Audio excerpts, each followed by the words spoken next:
Nintopic Podcast, all things Nintendo.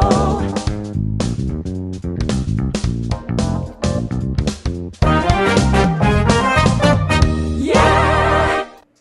Welcome. What is this? What kind of shot is this? What is this going on here? Why am I What's happening? Why am I so small here? Wait, let me just. Wait. There we go. A lot better, right? And hold on. What's with this background? What is this? Hold up. There we go. Yeah. There we go. All right, so welcome to the Nintopics Podcast. We are here. We are live. You have made it through one more week to get all the way to this finish line, and here is your reward. That's four. Hopefully you guys like us enough to consider us a reward at the end of the weekend, like a cherry on top of the sundae or the ice cream on your soda float, or whatever you like on your dessert. Because that's what we're here for. Give you nothing but sweet stuff because we have a lot to talk about. And before we get into this jam-packed episode news, I want to go ahead and introduce the All-Star cast. We have left -1, which is Zach is coming out later on today. Once I hear the little boop behind the scenes here, I'll go ahead and add him. But so far, I want to go ahead and introduce the All-Star cast here at the Nintopics Podcast, starting and welcoming back the Zelda's mama, the Queen of Hyrule, Joycey J. How you doing, Hey, Joycey? Welcome back. So glad to be back. So, Joycey, how have you been? Tell us what's going on. You look so younger. Did you get into like one of those machines or something? You want a spa, like getting massages and those little. Ooh, invite me, please. Come in. I'm gonna tell you, I wish I had been at this spot. I kind of low key still feel like I was hit by a freight train. Oh man. But I'm healing. All the levels are looking good. Had a lot of my post-op stuff. I have one more procedure next week, and then I'm good. I'm a little slower.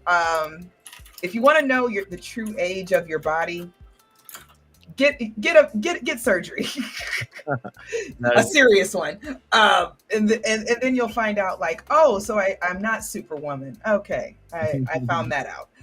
But I am on the mend. I haven't been doing much gaming, believe it or not. I had planned to, but outside of Splatfest, which we lost, I still don't know how that happened, but whatever. I've actually been on a big reading kick. I have the best team in the world at work, and they've been sending me things. My mom's taking care of me. My boyfriend's taking care of me. All my close friends are taking care of me. So everybody's kind of taking care of me. So it's actually kind of nice to be here, just talking about games. But I've been reading like a crazy woman. I went to Barnes and Noble I think it was yesterday, and I just went nuts. So that's what I'm going to be doing. But I'll be back on my gaming grind and everything soon. Just trying to relax, Yeah, of course. And it's glad to have you back. We missed you. And we're so glad we're back. And of course, you're back in an episode where we're talking about Zelda. It was meant to be. Right? It was so meant to be. Yeah, I mean. This is the Lilly and Joycey podcast. No, I'm kidding. That's going to be our second topic for today because we want to end with a bang. That's going to be a beautiful big topic. So with that, let's introduce you to Lilly Hyrule, all the way from Hyrule as well. I think she's like Zelda's mama's kind of neighbor right there. They think they share a yard. She lives like. We're gonna be best friends forever and ever. Yeah. By the way, it's a pleasure to finally be with you today because Not a first? No, because or second. you weren't with us the last couple of weeks, and I joined, and you were with us in the chat, of course, but not. This is officially our first podcast together, so I'm very excited for that. Yay! I am too. But thank you, Mike. We're gonna be talking Zelda today. Last week, unfortunately, I couldn't be with you guys, but I sure hope you had a wonderful podcast. I wasn't. I had a couple of things, important things to take care of, but I'm very excited to talk about Zelda. But of course, that's gonna be for the last topic of the day. Yeah. We have a couple of juicy news about a console that starts with N.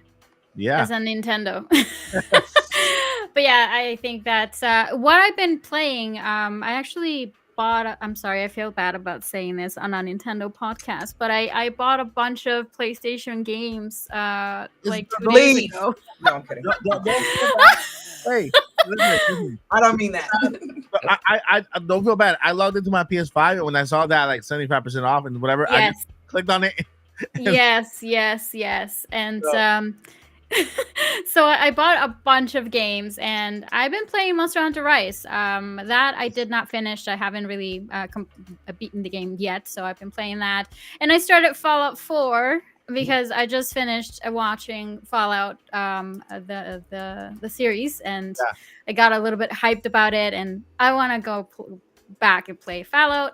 And about the upcoming games that I'm expecting, of course, is Paper Mario and the 1,000-Year Door. I am super excited for that one. I can't wait to play it. They just released a new trailer. It looks amazing. They are doing it with such love for that title, and I'm very excited to play that one. That is fantastic. Yeah, I don't feel bad because I was there too. I saw that sale going on the PS5, and I just couldn't leave. They had me like, so don't feel bad. I did not buy any Switch games this week. I played PS5 games this week. I haven't played them yet, but they're there. I increased my library. Off with all of your heads. I don't do that. And we're taking. Well, actually, you know what? I think that Miyamoto is here in the States, and he's taking care of some business. And so I think along with him is this other guy. What's his name? Onuma is there with him, and this other guy. Other guy. That guy. Yeah, and then some guy named Yamauchi, whatever. It's some guy over there. So with them, I think that this other person is just serving as their bodyguard because he's wearing his gi and his black belt and his like a Chuck Norris like bandana, but it's not Chuck Norris. It's actually Ryu from Street Fighter, and his name is Paul Gale. Yeah, I saw him karate chopping somebody who tried to get an autograph from Miyamoto. Don't let the sweet smile fool you. Now he's dangerous, y'all. Yeah. Didn't work out. How are you doing, Paul? Good. Thank you. That introduction, it's not too far from reality. One of these days, I'll be like, and with me actually is Mr. Miyamoto and Mr. Aonuma. Yeah.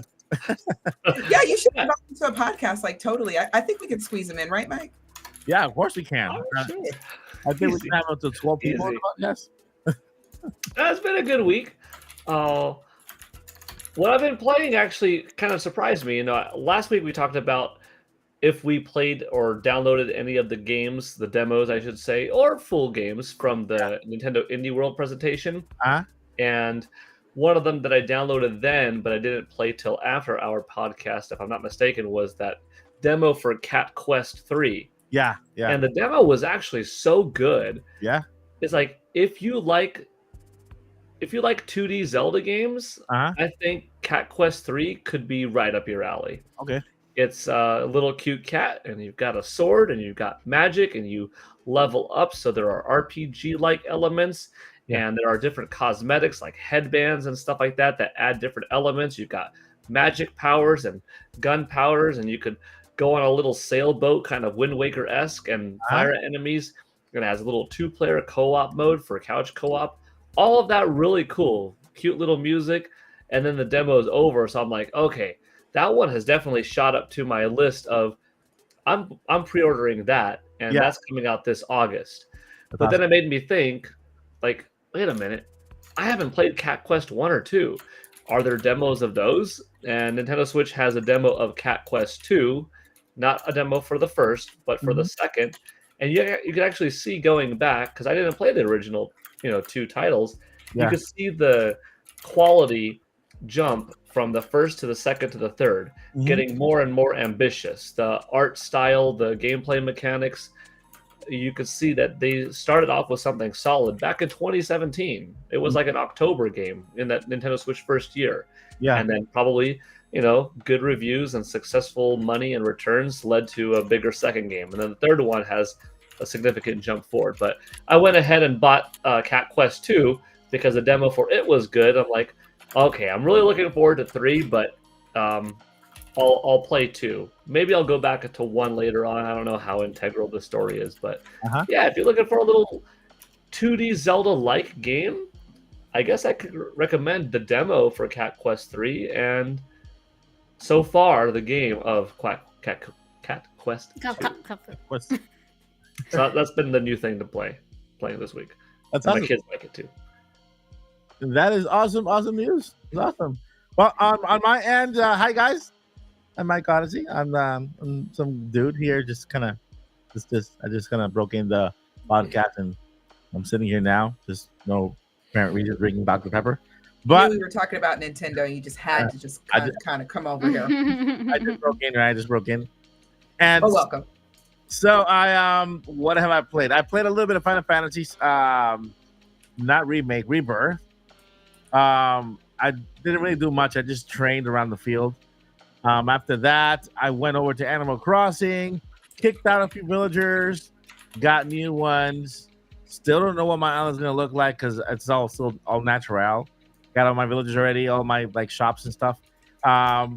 Did that, and then I ended up going back and playing this game one more time because the first time I played it, talking about the game from Europa, from the yeah.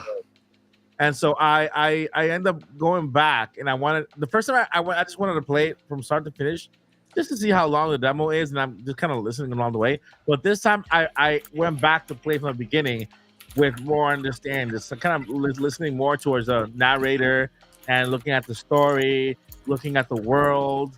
And this is definitely going to be one of my games that I'm going to buy when it comes out. If they don't give me like a review code before, because I actually requested one just to see if I can get it.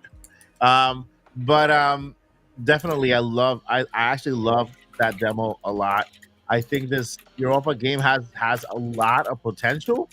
You know, hopefully there's more to the story, more characters there, because the demo doesn't have any characters. You know, it just kind of guides you on some kind of journey towards from point A to point B, and then you kind of collect things along the way, and you do certain things, and you discover certain things. But there are no actual additional characters within the actual demo.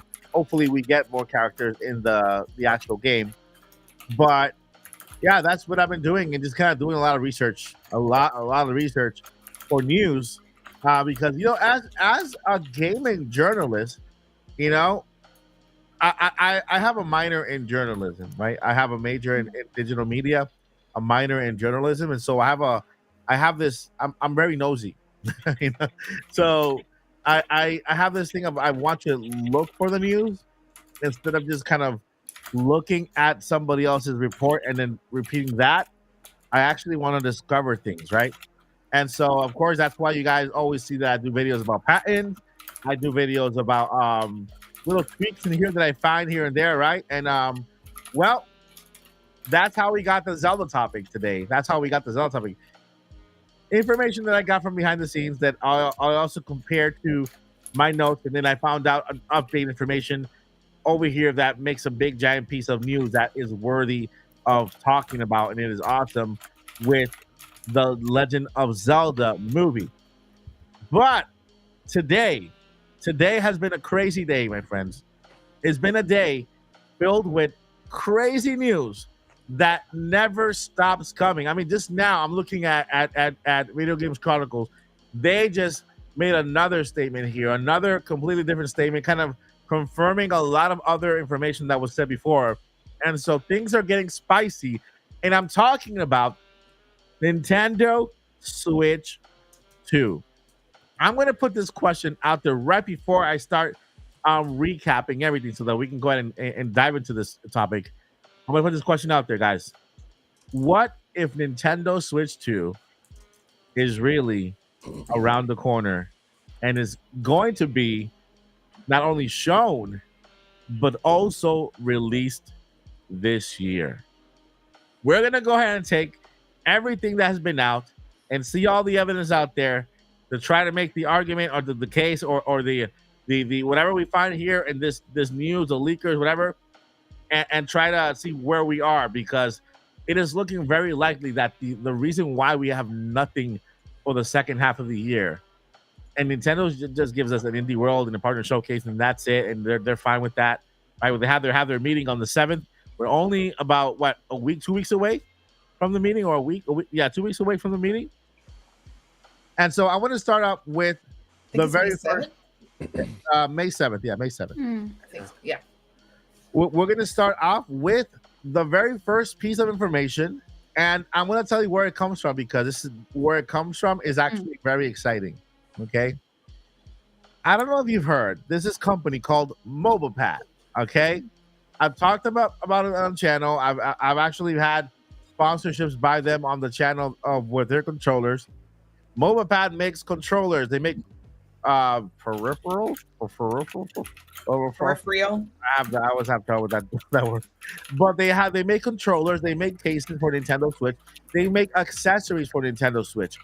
If you did not know, companies that make accessories at a certain level, right? They that they produce accessories at a certain level and have access to upcoming systems, maybe not the entire system, but maybe a mock-up, a dummy of the system, in order to create their product, their cases. Like, for example, you guys know I worked for Apple for about 10 years, right? I worked in behind the scenes and a whole bunch of other stuff.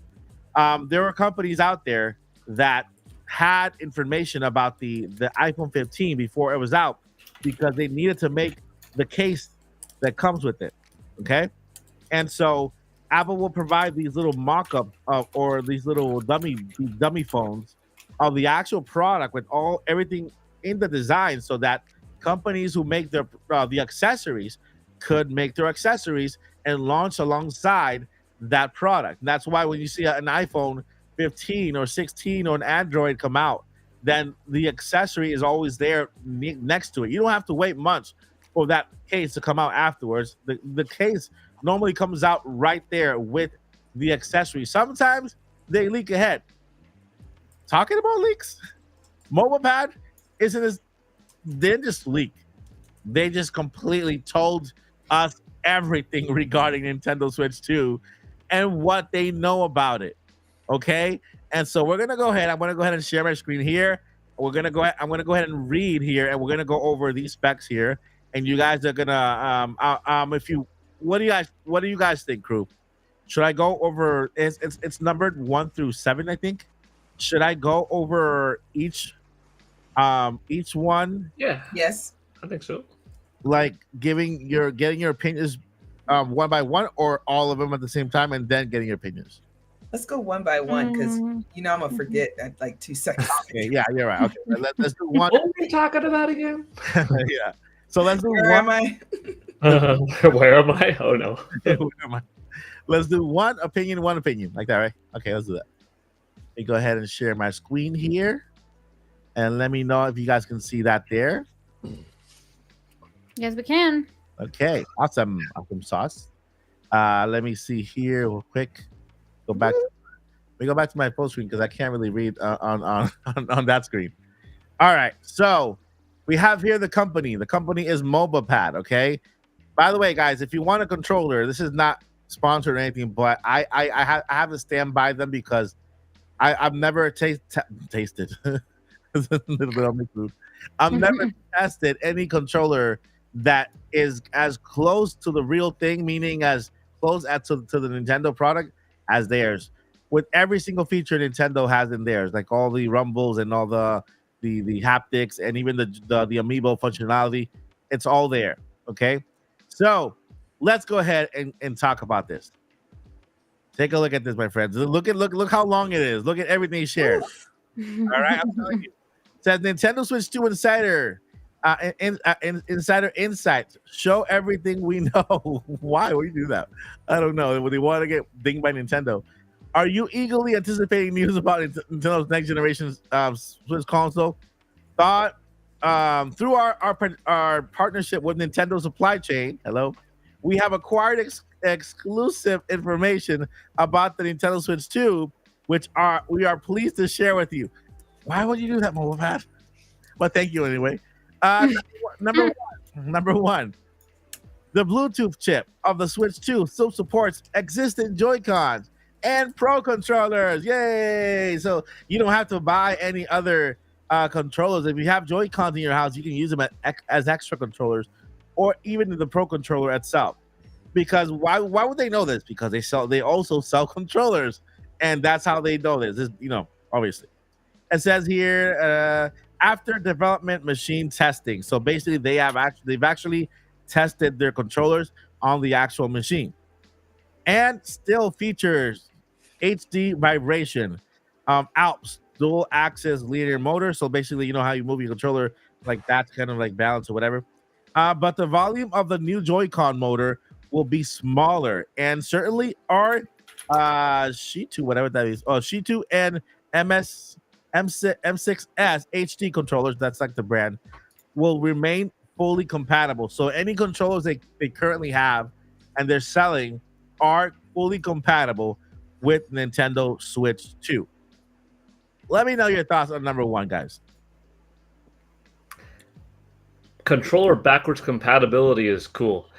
I will always buy the next new controller for a Nintendo system. I mean, well, in most cases, I haven't had to buy a second because they've come with one. But I'll usually get a second one for a friend, or these days for my wife, kids, and stuff like that. But this time around, you have such a strong, healthy install base that all of those Joy-Cons, you don't want them to go into the dumpster bin. You want to keep the Nintendo Switch ecosystem healthy. Yeah. And especially if not everybody buys a Nintendo Switch 2 yet, you're going to have some people still playing the base model, and friends that have the new one being able to take their controllers and play it on the old one, and maybe not vice versa with the new controllers on the old system.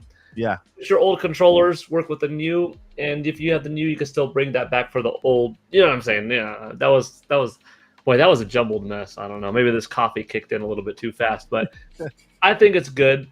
You have the new. I'm looking forward to whatever's new, but everyone's going to be in a good position to hop into the next generation with multiple controllers, and that's exciting. That's crazy, right? Anybody else want to jump in?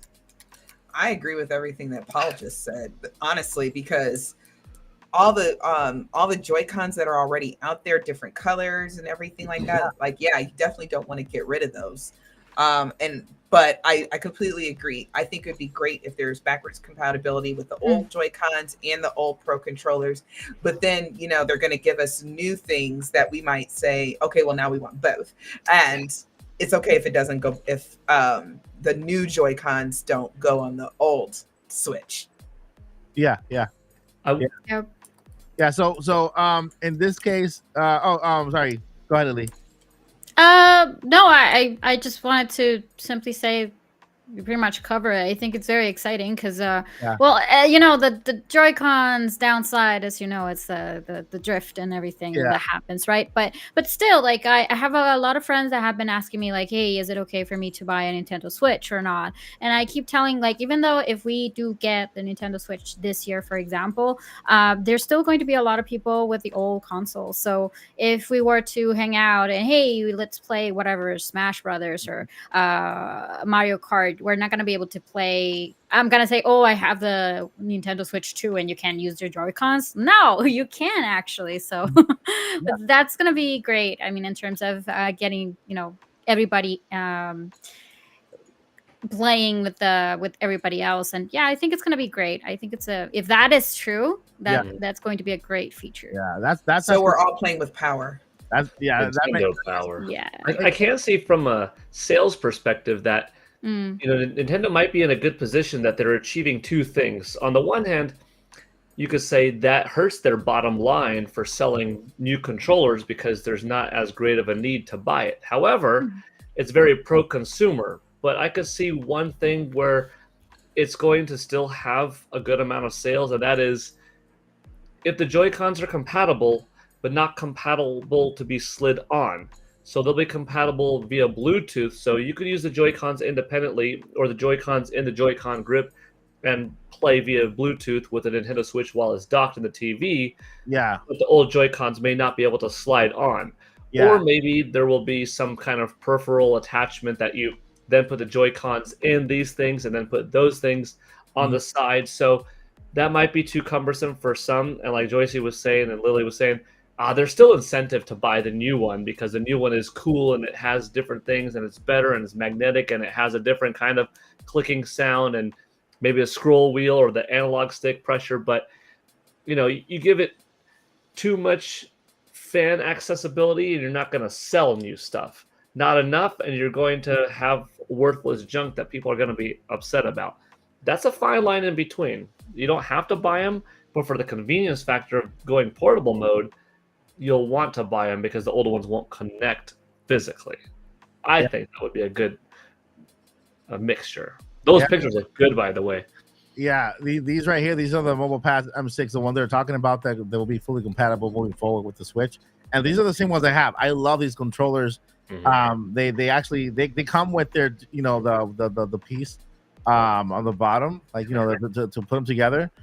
They come with their own little snap thingy also to cover the little rail part. They're fully compatible. It looks like an ad for Mobile Pad, but they're great, But these are the controllers that they were talking about here, and they come in these colors too. They're really cool. Ergonomically, they're awesome. But yeah, Paul, that's exactly what it is.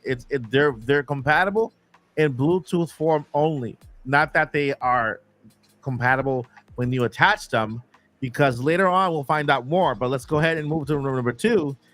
This is a little out of order. Let's see here. You know what? Let me go to number 3 first, and then number 2. Okay. Because it still has to do with the Joy-Con. So we can go move with the Joy-Con and then proceed. So number 3, it says in handheld mode, the new Joy-Con rails will adopt a horizontal magnetic docking structure for smoother attachment. The SL and the SR button, the triggers, will be metallic and magnetically activated. So basically, you'll have some kind of resistance there with magnets that will kind of work depending on the game that you're playing. And so, that goes hand in hand with number 1, which has to do with the controllers, and number 3, that the new controllers. You'll hear about this later on because this one has been talked about by other people as well. That's how we know this is kind of very credible. First thing, it's Mobile Pad. Mobile Pad has no business in providing this information. They are a big known company for controllers for a while now, and so they are talking about the new feature they need to know this new feature because they need to make their controllers compatible with the same magnetic new attachment for the Nintendo Switch 2. So let me read it one more time. In handheld mode, the new Joy-Con rails will adopt a horizontal magnetic docking structure for smoother attachment, and the SL and SR buttons will be metallic and magnetically activated. Take it away, Joycey. What do you think about that? I don't speak tech, so when it comes to convenience, like how, for example, right now the problem that we have with these Joy-Cons is that it's all plasticky, right?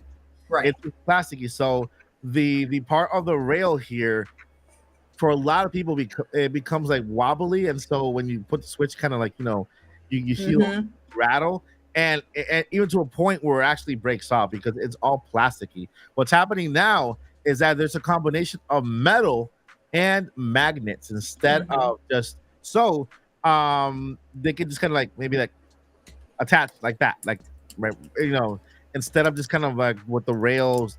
I mean, they still have rails, but they're differently designed. They're more magnetic. They're more durable. So in that perspective, what do you think about that? Do you think that's a good move? Is it something you would look forward to? I would. I'm probably not the best person to ask because I just about only play in docked mode. Yeah. It's nice to have the option, but I've always been, I want to see it on a big TV kind of gamer. So I'm still kind of like that. But I do like that idea. Low key, a lot of people believe, and this was a rumor a few years ago, that the Switch was kind of made with, great idea, of course, obviously, but it was kind of made with like shelf parts and kind of like and what do we have over here? Okay, let's throw that in, kind of stuff, because they had to get something out as soon as possible.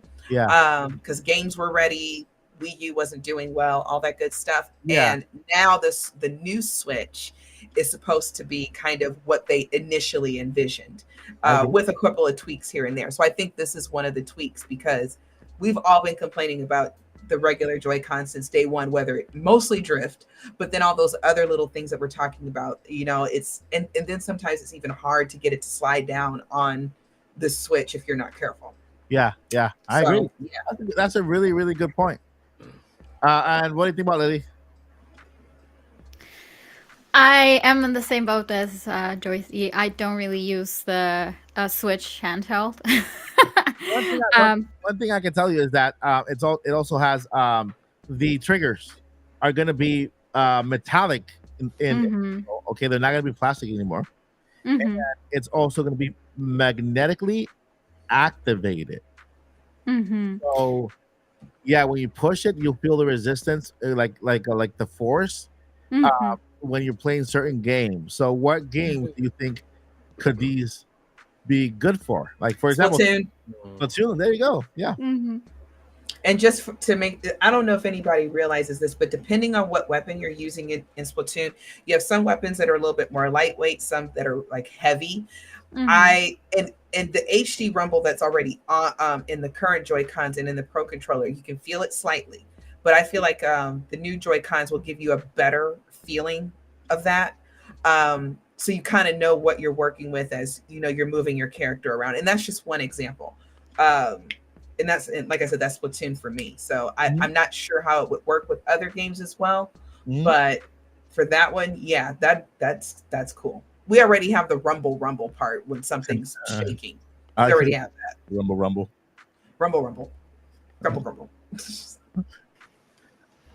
And Paul, you want to add to it? I've been thinking how the logo is going to animate together this whole time if this magnetic stuff is true.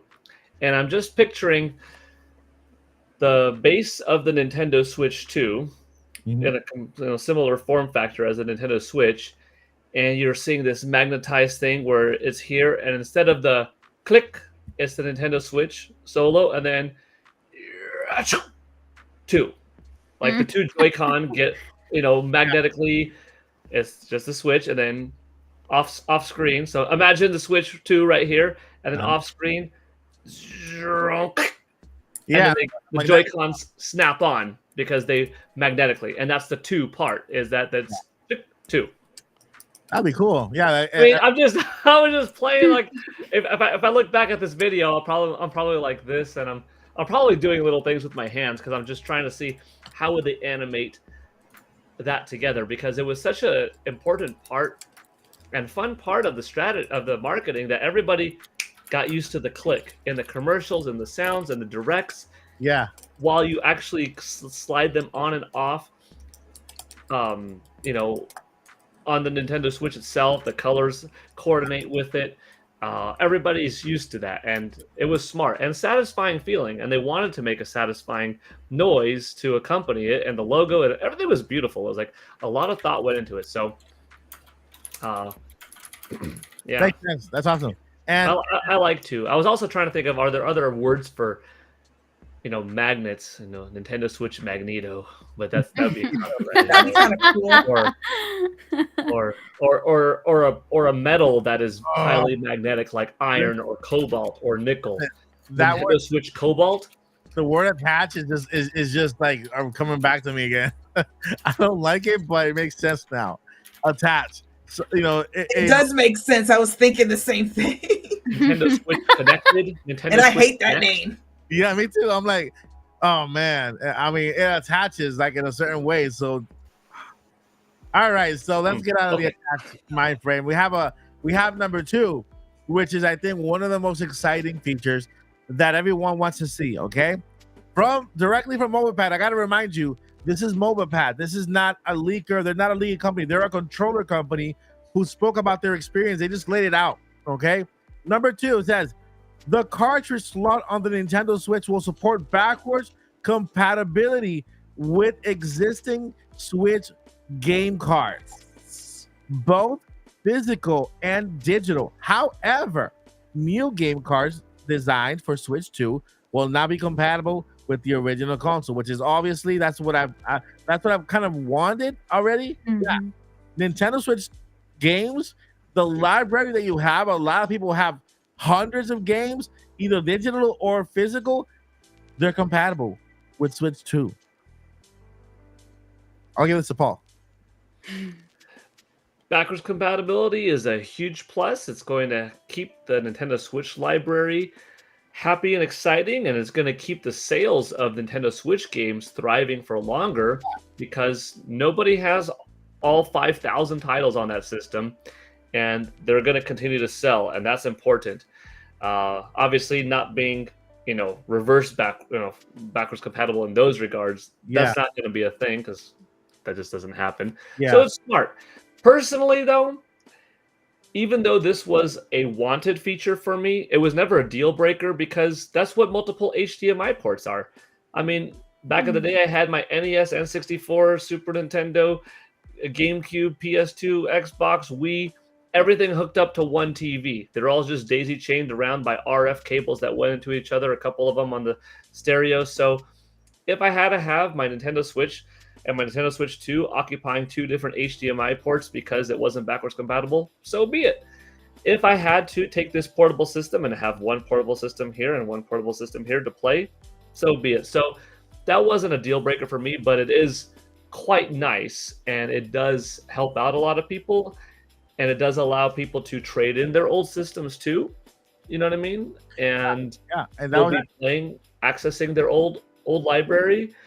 And it is just, it is nice. So if that's true, I'm very happy about that. That was actually a poll that I put out just to make sure to see, just to test the waters and see who it needs to trade in their current Nintendo Switch. And I think that it's still on the channel somewhere. It was a while ago, but I got around an 80% Switch. They needed to trade in their Switch before they get the next one because they couldn't afford just buying the next, so backwards compatibility, man. And the thing is that for people who want the next Nintendo Switch, they want to jump in to the system and they don't have, let's say, a lot of money for games right away. They already have their library they can bring with them, and then maybe play with AI upscaling, right? In the better resolution. Maybe some games will actually run better because there are games that lag a little bit on Nintendo Switch, especially third-party games. And so that backwards compatibility, both with cartridge and with digital is a big thing. Take it away, Lily. So is it going to be a deal breaker for me? Not really, because it's Nintendo, and I agree with Paul in terms of I will have my old Switch and the new Switch if that happens. However, it'll be super nice to have because we have never had anything like that before. Also, keep in mind that everything is moving to having access to your. I mean, one of the biggest thing about Nintendo is that a lot of the older games we're not able to play anymore, especially because they're shutting down their stores and stuff like that.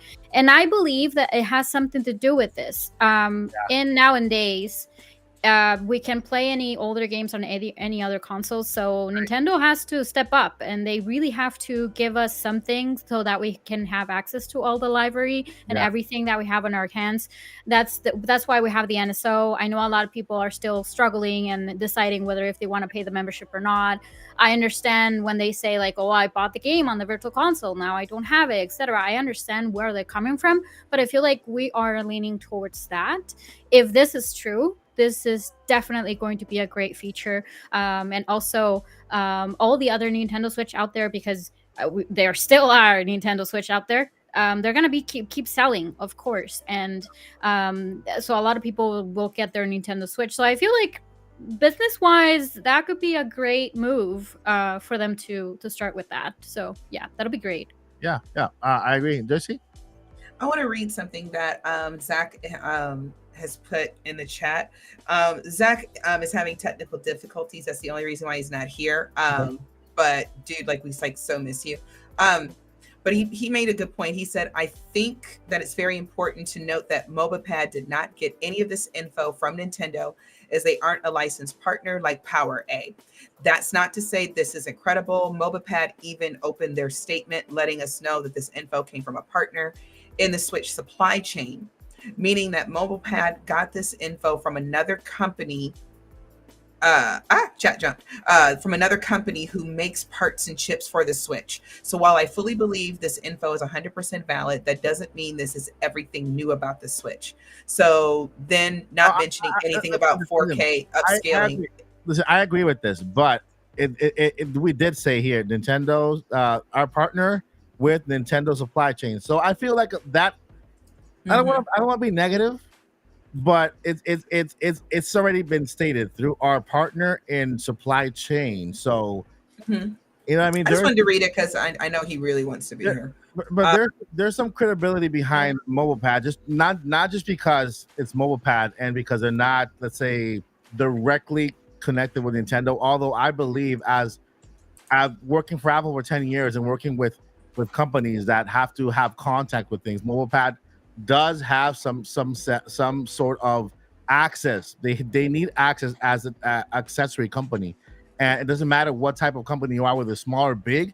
You make accessories, and it's not hard to get a license to go in there and make accessories. Actually, you have to have some sort of license in order to sell something for the Nintendo Switch. You can't just say, you know what, I'm going to open my company one day, and this is going to be for the Switch, and it's going to work with a controller that I made myself, and I'm going to sell it. No, you need a license to sell that. It's going to work with Nintendo Switch, and just like you need a license to sell a case for an iPhone. If you're going to sell it officially and you want to be from the beginning, you need a license to sell things for. It's called a MiFi certificate that you need to acquire for Apple, and this is the same with every other technology company. So I know MobilePad for a while. I know they are a good company. They do have a license because they have their controllers actually have NFC, which not a lot of other controllers do have, and with that they do have the license from Nintendo to add the NFC feature to their controllers, while others could not get that license all the way. A lot of the controllers from Power A don't have a lot of the features that MobilePad have on their controllers, and Power A is a much bigger company than MobilePad. What I'm saying is that all companies that work on accessories, they have some sort of access. Now, what they do with that information, I personally don't agree that MobilePad went ahead and just spilled it out. I am a journalist, you know what I mean? So we're going to talk about it. But when it comes to having access, when it comes to having a license for a product and a company who makes products, it's not a hard thing to acquire. And I believe that MobilePad does have a license to create controllers and sell Joy-Con controllers or accessories for Nintendo Switch. Now, how they got this information, they stated pretty clear here through our partnership with Nintendo supply chains. All right, so Nintendo has to apply. Actually, they have to approve those partnerships, because when you are a partner with the supply chain, you have access to behind the scenes features. You have access to a design factor of a controller or a phone or a product that has not been announced yet. So you have to have some approval from Nintendo before you become a partner by one of Nintendo's supply chains. You know what I mean? So I wanted to put that out, put this out there. Not taking away, Mike. But, yeah. Okay, so let me finish what I was saying. Because also Zach said, I wish I was on camera to talk about this in more detail, but that's not correct. MobilePad does not have a license. Me, you, or our cousin could sell a Switch compatible controller. Yeah. This is not near the place or the time to argue this. We're talking about the news that are now. We're not arguing. I think we want to make sure that we're putting out clear information. Nobody's arguing. But again, we're not putting out bad information. We're just sharing information that's already out there. And this is only the first source of information. And we're going to go over other sources. We're going to go over VGC Chronicle, very, very credible source. We're going to go over My Nintendo News with the same information. And that's why I started with MobilePad, okay? But MobilePad is not the only source of this information. That's what I'll put it out there. All right, so let's go ahead and continue here. All right, we are number 3 with the backwards compatibility, and the number 4 says the Switch 2 will retain a USB-C port for docking, compatible with the new generation of docks, featuring minor design enhancements. So apparently on number 4, it states here that we are getting a brand new dock with minor design enhancements. Anybody want to jump on that? I think we have been seeing a lot of the possible upgrades or modifications on the dock, especially because of the patent that we were discussing a couple of podcasts ago. So, I mean, if they do that, we really need an enhancement for the dock. We do agree that it's just a piece of plastic there, and it does have the ports and everything, but there isn't really like a lot of things that useful in it. And that'll be nice. And Paul, what you want to chime in on the new dock redesign? Yeah, I mean that could be further proof, possibly, to go ahead with the patent of the swivel on the back. Yeah. So, since the swivel comes out of Nintendo's patent, and this is suggesting that the dock has, something new and things would have to interact well, it might be more than just the swivel just being there, but could the dock this time use a hard drive to connect to it instead of a micro SD XC card? And in order to do that, it would need a little bit something else in the back, or just some internals to allow that type of reader, or maybe an SSD drive to be connected to it. Like, I want to see the dock. I would love docks to have, like interchangeable faceplates. Oh yeah, I would like that, kind of like the new Nintendo 3DS had. That'd be nice. I mean, you could make a lot probably on having the Animal Crossing theme, the next Mario thing, the Zelda thing. It'd be so cool. Then again, you could then say, well, then that takes away kind of the allure of having, specific themed consoles. But you could do something different, like, Joy-Cons, or these Joy-Cons only come out with this console and the console's back is emblazoned on this, or this whole setup only comes with this unique console, but like the grand awesome new Zelda thing only comes out with the console when you buy that and those new Joy-Cons. But you could still get like a cool different Zelda faceplate, and third parties could do it. Then again, you might remember my idea from last week where the face of the dock isn't there, so you could always see the Nintendo Switch screen, so it could do more things. But I like it. I actually really did like that one. The fact that when you have a dock, the face part is not there, so you can actually see something in there, or maybe have like a nice animation of the game that's happening while you're playing it. Yeah, that'd be cool. Joycey, what do you think, Joycey, about the new dock? I think my concern. It's okay. I was gonna say, I think I don't know if concern is the right word, because again, guys, I'm not technology savvy like at all. So to me, it seems like if we have the dock, I'm more thinking about what it can upscale and all that other stuff, because it is a piece of plastic. I do wish it was a lot more sturdy, if you will. Because I think about people like friends of mine that have kids, and some of them have Switches, and kids just a little bit more destructive with stuff. So that's what I think about when I think about things like this.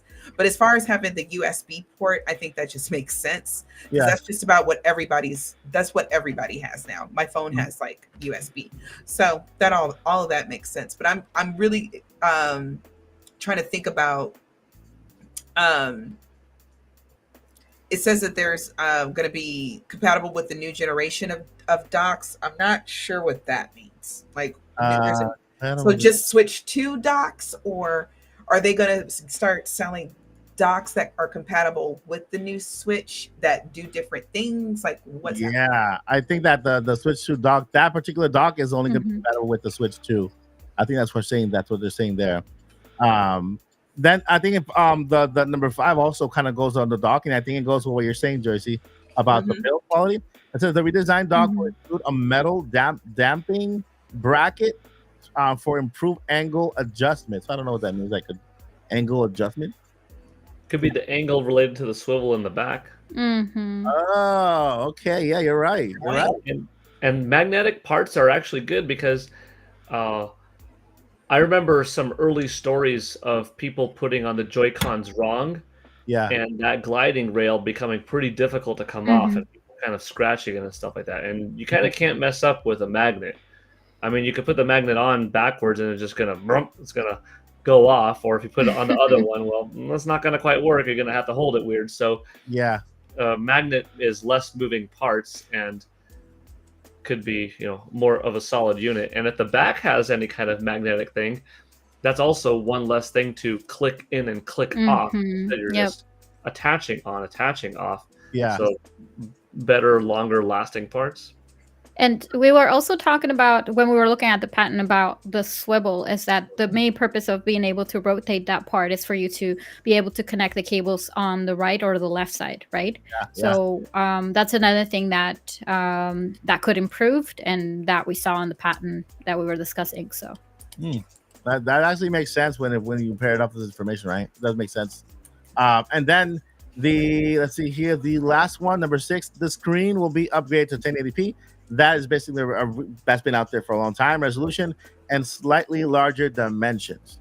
In essence, the Switch 2 presents a conservative evolution in hardware, resembling a refined Pro version of the Switch. So basically, it's a better version of what we already have. Don't expect craziness and changes, but something similar to what we have, just with all the improved specs, like better Joy-Cons, the bigger screen, and the little hardware features that could actually make your experience just a bit better. What do you guys think about the entire list here? Because what we're gonna do here is go over this list really quickly, go over to some other sources to confirm this same information. Just go over here like this. People are talking about the same, and then we'll move on to our next topic.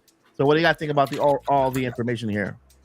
All I know is that I'm still Team 2024 for reveal, Team 2025 for release. And I'm just excited for whatever it is. I just want to see what the darn thing is and what it does.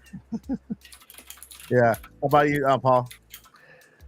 I'm all up for a 1080p screen. Yeah.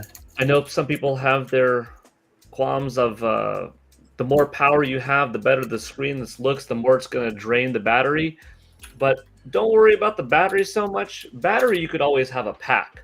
Battery, you could always charge. Battery, you could always dock. Battery, you could always play next to a power outlet. Yeah. But the things like the amount of RAM, the specs, the teraflops, the internal guts, the storage medium, like you cannot change that. I would take a system with a 1 hour lousy battery life because I could fix that later. I could never fix once that system's out. That's it. Yeah. So 1080p screen is good. That also bodes well that if they go and have any kind of VR, even if it's simple, it's instantly going to be a lot more clear on your face if you use that screen, kind of like the way Labo did. Yeah. And, regarding the power leap, I mean, you're talking about 8 years later. There's so much that you could do that even if Nintendo themselves views it as just a minor upgrade, that minor upgrade is going to be pretty significant if they're using fairly new parts of a couple of years ago, because Nintendo Switch is based off of like 2015 architecture. If this thing's based off of a very modest 2022, not even cutting edge, it's like 7 years more advanced. So I think it's underselling, in my opinion, of just how big of a leap forward it's going to be. It's going to be felt pretty substantially. Could be wrong, but that's my interpretation. I agree. No way it's going to be tiny. I agree. I agree. Yeah. I mean, remember, guys, this is information Right now, there's a lot of collaboration for this information. Collaboration. Collaboration. Not collaboration. The other one, cooperation. Cooperate. Cooperate. Yeah. Yeah. There is a lot of Cooperate the story. Yeah. For this information here, but again, until Nintendo announces the thing, nobody really know. Take the Switch swivel. Yeah. Attach. Switch 64Q. swivel. Yeah, take it like it is. Exciting information is still a rumor until Nintendo confirms. Everything is rumor until Nintendo confirms. You know, Miyamoto's Nintendo. He doesn't qualify, but Miyamoto's son cannot be employed by Nintendo and talk about things that are coming, and it's still a rumor because he's not employed by Nintendo. He's not Nintendo. You know. So let's go ahead and move over to this is the mobile pad. I'm gonna go over to my Nintendo news really quick here. And right here we have rumors, Spanish site vandal shares Switch 2 information. We have another, basically the same exact thing. If you see here, especially manufacturers have been able to touch the console but not see it. Everybody, that's hilarious, right? Every manufacturer agrees the console won't release this year and will release in early 2025. A bit bigger than the current Switch model, but nowhere close to Steam Deck size. So it's gonna be, of course, it'll be bigger since the screen is bigger. You know, Joy-Cons will change their attachment system from rails to magnetic system. Here we go again. The current ones won't be forward compatible. See, so basically, the current ones won't be forward compatible. They will be compatible via Bluetooth, according to the other one, but they won't be forward compatible as in you can attach it. So it's attached. I don't want that. And the current Pro controller will work on Switch 2. So yeah, the Bluetooth part. So this is a different source here. We click on the source here. This is agree and close. No, please, no virus. Exclusiva Switch 2. Conocemos en primicia nuevos detalles filtrados de la próxima consola de Nintendo. What does that mean? Exclusive Nintendo Switch 2. We know the details, rumored details, of the Nintendo console. So we know that for the first time, new leaked details of the next Nintendo console. So basically, another corroboration of the prior story. We have this one. Let's go over to the My Nintendo News. And Business from Korea says Switch 2 could launch in 2024 and uses Samsung components. All right, so right here, what we have is basically more information on the Nintendo Switch 2. Okay, I'm gonna go over it really quickly here. Another Switch 2 leak has emerged, and this time it is from Business Korea. The Korean publication claims a number of things, including that we could be seeing Switch 2 released at the end of the year. After all, the site also says that Samsung is the main component provider for the platform and that the system will use NVIDIA Tegra 239 chip, which means it could be a similar power to Sony's PS4 with some ray tracing capabilities and DLSS. You can read the main points from the article. I'm not going to read it, but the important points are Switch 2 is expected to launch as early as the second half of this year. Suppliers have reportedly reached a considerable degree of agreement for initial production contracts. Samsung Foundry will fabricate the SoC on Samsung's 7LP process node. Samsung will provide the NAND storage for both the cartridges and the internal memory. That's really good news. Samsung has overcome competitors from China to be the display supplier. This information also has corroborated.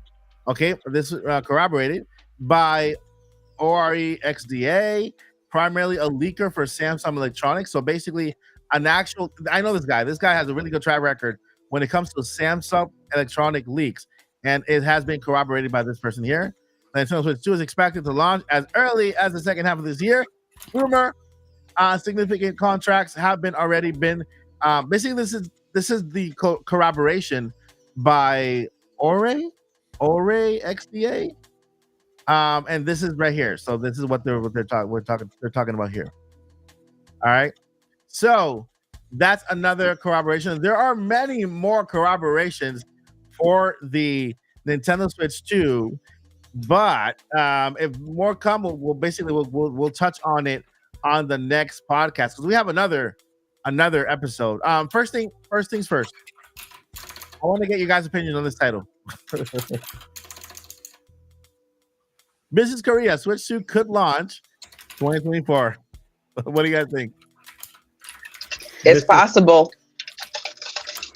Sorry, guys, I'm in the background. I have to take care of something real quick, but I'm still here. You're good, Yoshi. I still think it's going to be revealed this year. Yeah.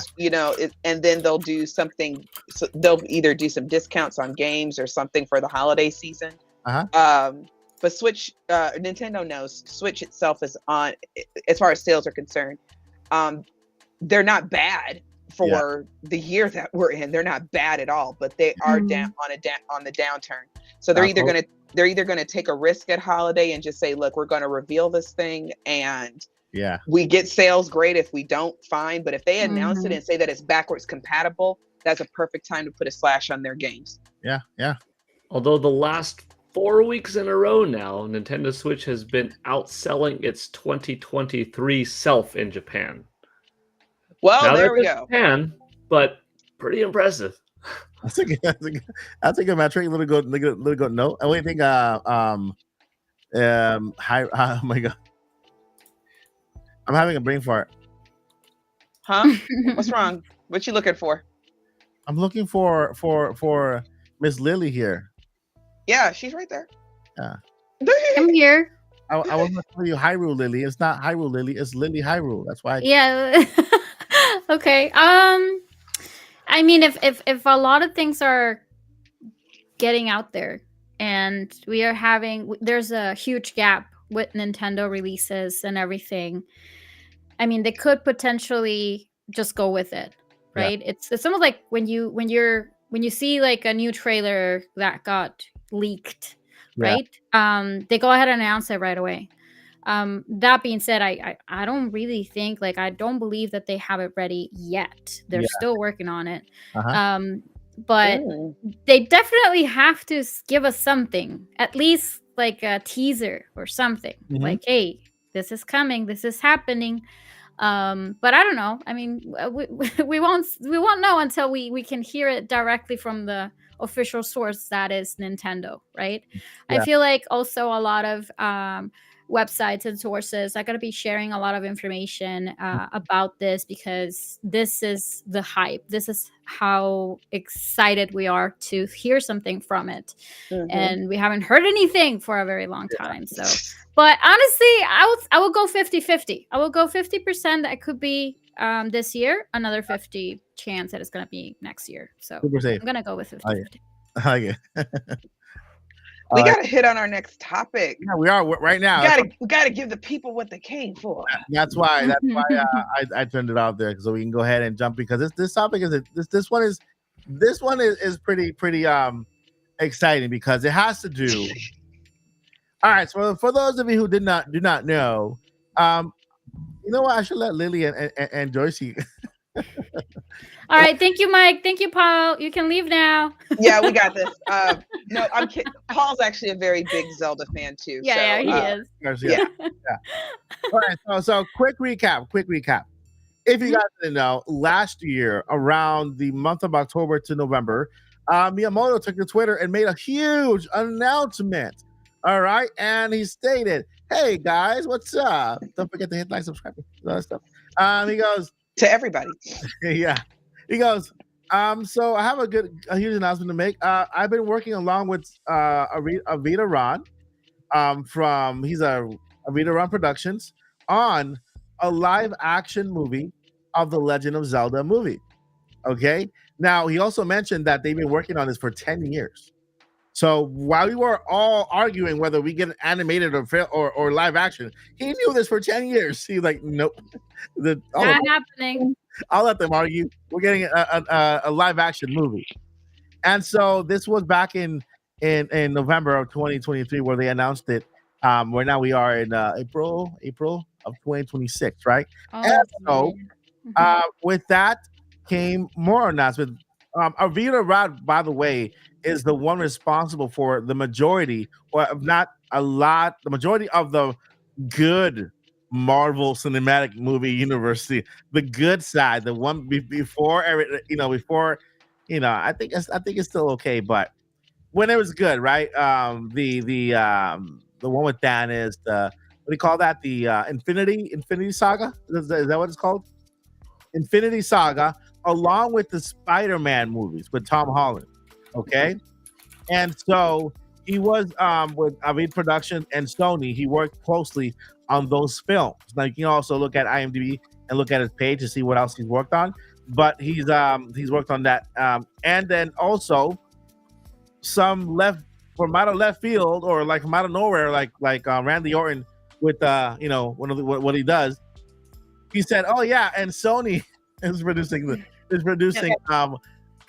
the movie along with Nintendo. Nintendo providing more than 50% of the revenue, and Sony providing the rest.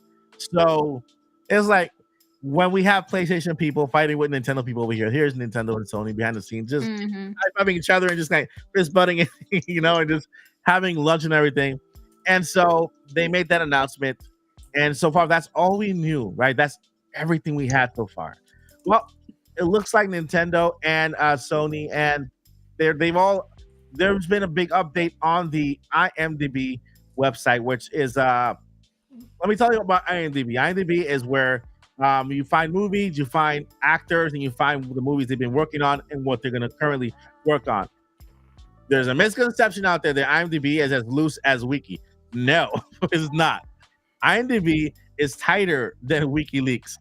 Okay, it's not as anybody can add that there. I went ahead and did it myself. I have an IMDb Pro website account, which you have to pay for, by the way. And at that point, so that I can have contacts to like voice actors and stuff like that. That's how I contact voice actors and how I contact their agents and stuff like that.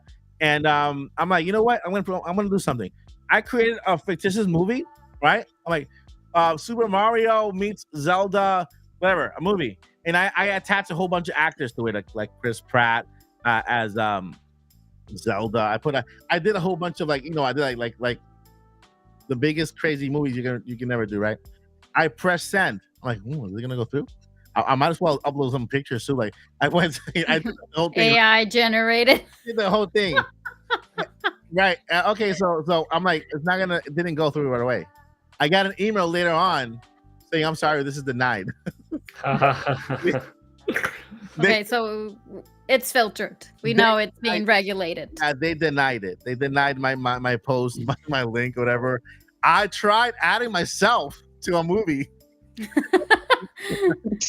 as an actor. I was denied. So you're not Spider-Man? No, I'm not Spider-Man. Oh, gee. See, I had already told all my friends I know Spider-Man. Come on, Mike.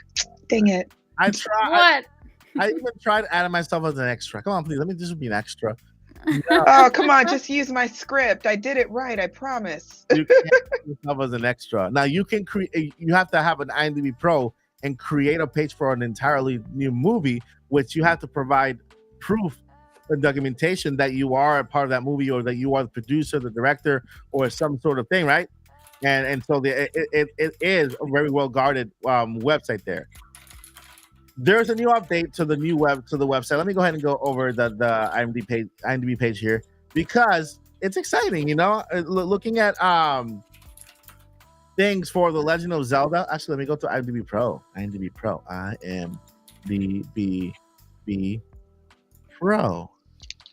IMDb Pro, and then go over to The Legend of Zelda, because there's been some updates for the movie. All right. All right, and let me share my screen here. You're ready? Hopefully. Are you guys ready? I'm ready. Hopefully I don't get booted. We're sharing behind the scenes from the, I'm on my account. All right, let's see here. If I get create a new email, make a new one if you have to. All right, so I'm on here on the Legend of Zelda IMDb Pro. Of course, they don't have an image just yet.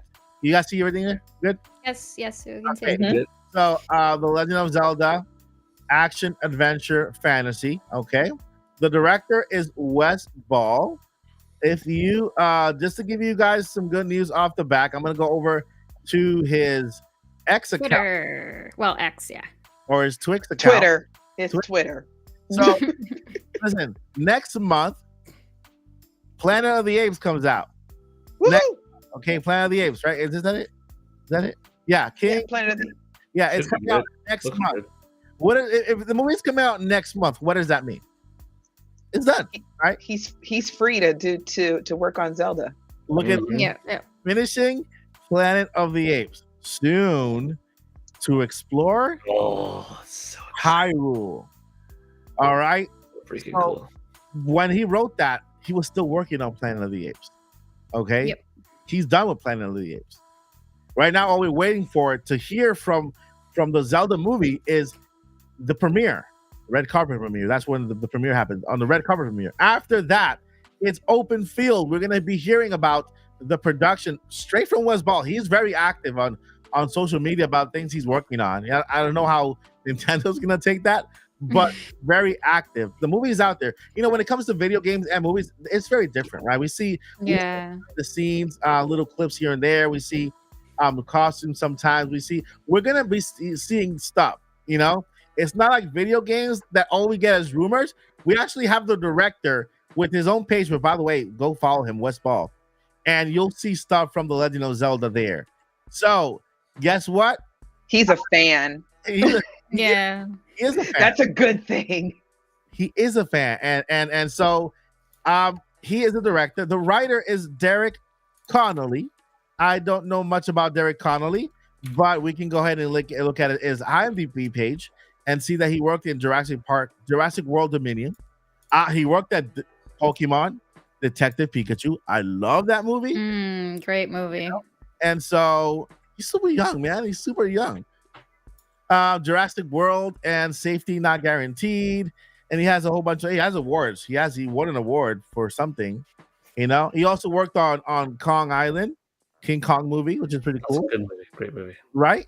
And so we know that at least when it comes to the writer, we are in good hands. And by the way, you know, the writer and Shigeru Miyamoto are gonna be like this, right? You know, Shigeru Miyamoto, if he sees something doesn't like, he's gonna scrap it. I feel like it's more gonna be Shigeru Miyamoto, just kind of like, what you writing? What's that? Yeah, no, not that. No, can't do that. Like, do it over. Do the. That's it. Just do the whole thing over. Can you imagine him like over his shoulder, like not saying a word? Doesn't want to bother, but like, okay, what is it? I don't want to be a bother, but that part right there, no. So the penny goes like, I mean, what it goes? No, I think that penny's a little more sharper than something. That blade of grass is not supposed to be in that shot. Yeah, that's for the next movie. It gives out too much information. But all we know so far is that Avita Rad, remember we spoke about him, and Shigeru Miyamoto are the ones attached. But we now have a new producer who has been attached to the movie. It's called his name is Joe Hardwick, right? And his information. He worked with the Maze Runner, Jumper, the Maze Runner, basically all the Maze Runner trilogy. Yeah, and the movie Jumper, which I believe was a good movie. I don't know why I didn't get any more movies, but it was a good movie. And of course, he is directly tied to Oddball Entertainment. Now, who is Oddball Entertainment? Well, Oddball Entertainment is a production company of none other than director Wes Ball. You know, so there's that connection there. They're tied together. So now we know we have that. And if you guys didn't know who Havid Arad is, you'll see here where he's into the. Come on. Tell me that this movie is not in good hands. Across the Spider-Verse. Yeah, the only thing I'm concerned is that I saw a bunch of people arguing about Morbius, and I'm like, hey, don't pay attention to that one. Look at this other one. That's a Sony mistake. It's not a Avita Rad mistake. And also imagine this, or remember this. You know, sometimes, you know, it's a little tough for somebody to get a hit. I mean, a big hit. Yeah.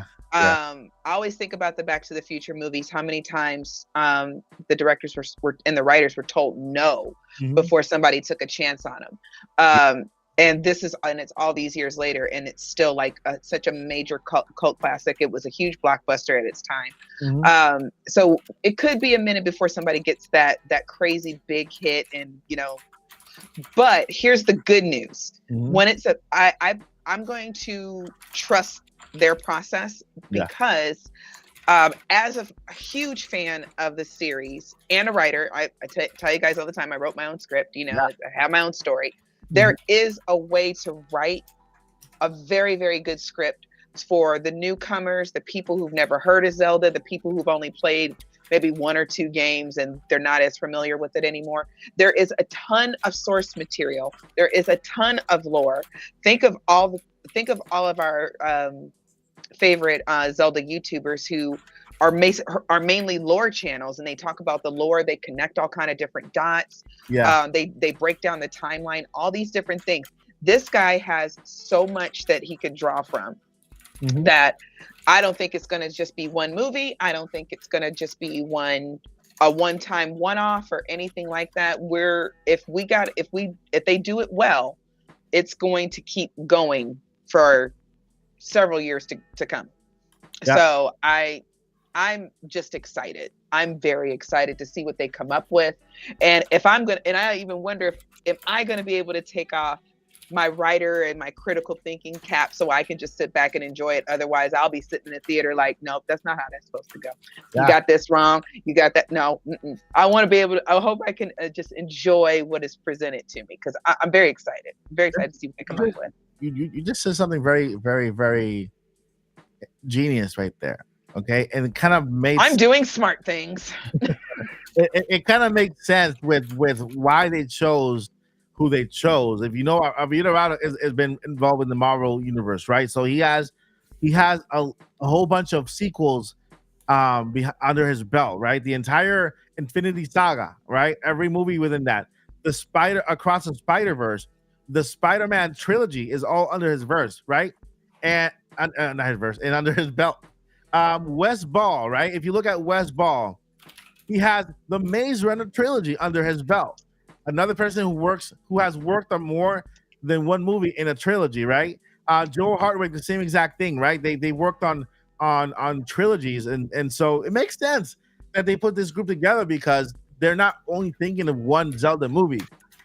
They're thinking of I'm gonna call that the Zelda cinematic universe, But what do you think? What do you think, Lily? Ooh,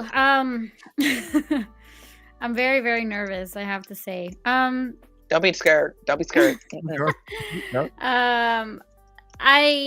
I feel like, first of all, I wasn't expecting this right away. Like, of all the IPs from Nintendo, I wasn't really expecting them to jump very quickly into The Legend of Zelda.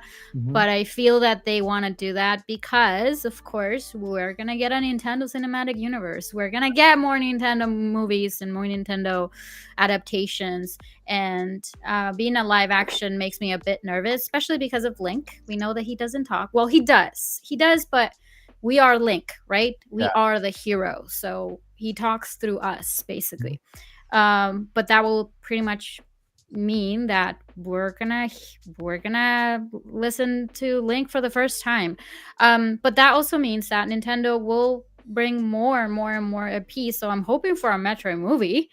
Hell yeah. Yes. Other things there. So I feel that Shigeru Miyamoto really needs to be working very closely to make sure that everything is a success, because this is going to be the pivoting to the new movies or the upcoming movies that we're going to get from Nintendo. I am very excited that they're getting updates there. They're not really giving us a lot of information, but at least we know that they're currently moving forward with it. Let's also keep in mind that this movie is set to be released on April 3rd of 2026. So they have plenty of time to still going with that. So I don't know. It's just, I'm excited. I am happy that they're moving forward with it smoothly. Are you talking about the other movie in the Mario universe? The April 2026 movie? The other one? No. Legend of Zelda is going to be released in 2026. Where Right? where was that? Who said that? There's I want to know. Or do we have a source for that, or that's what you believe? no. Let me see, because that'll be breaking news for me. I want to say it. Well, I that's what I understood basically. So I know there's a movie in the Mario universe, an animated movie. Oh, you mean the Mario Brothers? Yeah, that's right. one's That's right. April. You're absolutely right. Yeah. Yeah. Oh, okay. 2026. Yeah. I was gonna say, man. It was 2025. I know it was next year, right? Yeah. For the Legend of Zelda. Okay, it's just that they have not announced. You're absolutely right. They have not announced the actual release date. I got a little bit confused with the. It's going to be a while before we get that, but we're still excited for the Mario Brothers. But I'm we're excited. talking Yeah. about Oh, you got me excited. I'm nervous because I absolutely love Zelda, and I just gotta let it grow, though. We gotta grow. Let it grow. I really want. I know Paul is like dying to say something, but one second. I just have to say, like, growing up with this series and seeing the very humble beginnings to where we are now, that's just such a joy. If you had told me in 1986, oh yeah, there's going to be a Breath of the Wild style game, there's going to be an Ocarina of Time style game, there's going to be a Wind Waker style game, it's like, yeah, no, there wouldn't. Yeah, and so this is big. So I think we need to go in with a very open mind, open hearts, all that good stuff. Yeah. And the fact that a fan is writing this, it doesn't mean it's going to be fan fiction. So it's not going to be a whole bunch of stuff that just caters to us as fans. It just means that it's somebody who loves the series as much as we do. Yeah. So that gives me a lot of hope, and I'm not really worried. And also, just know, guys, Link is totally going to talk.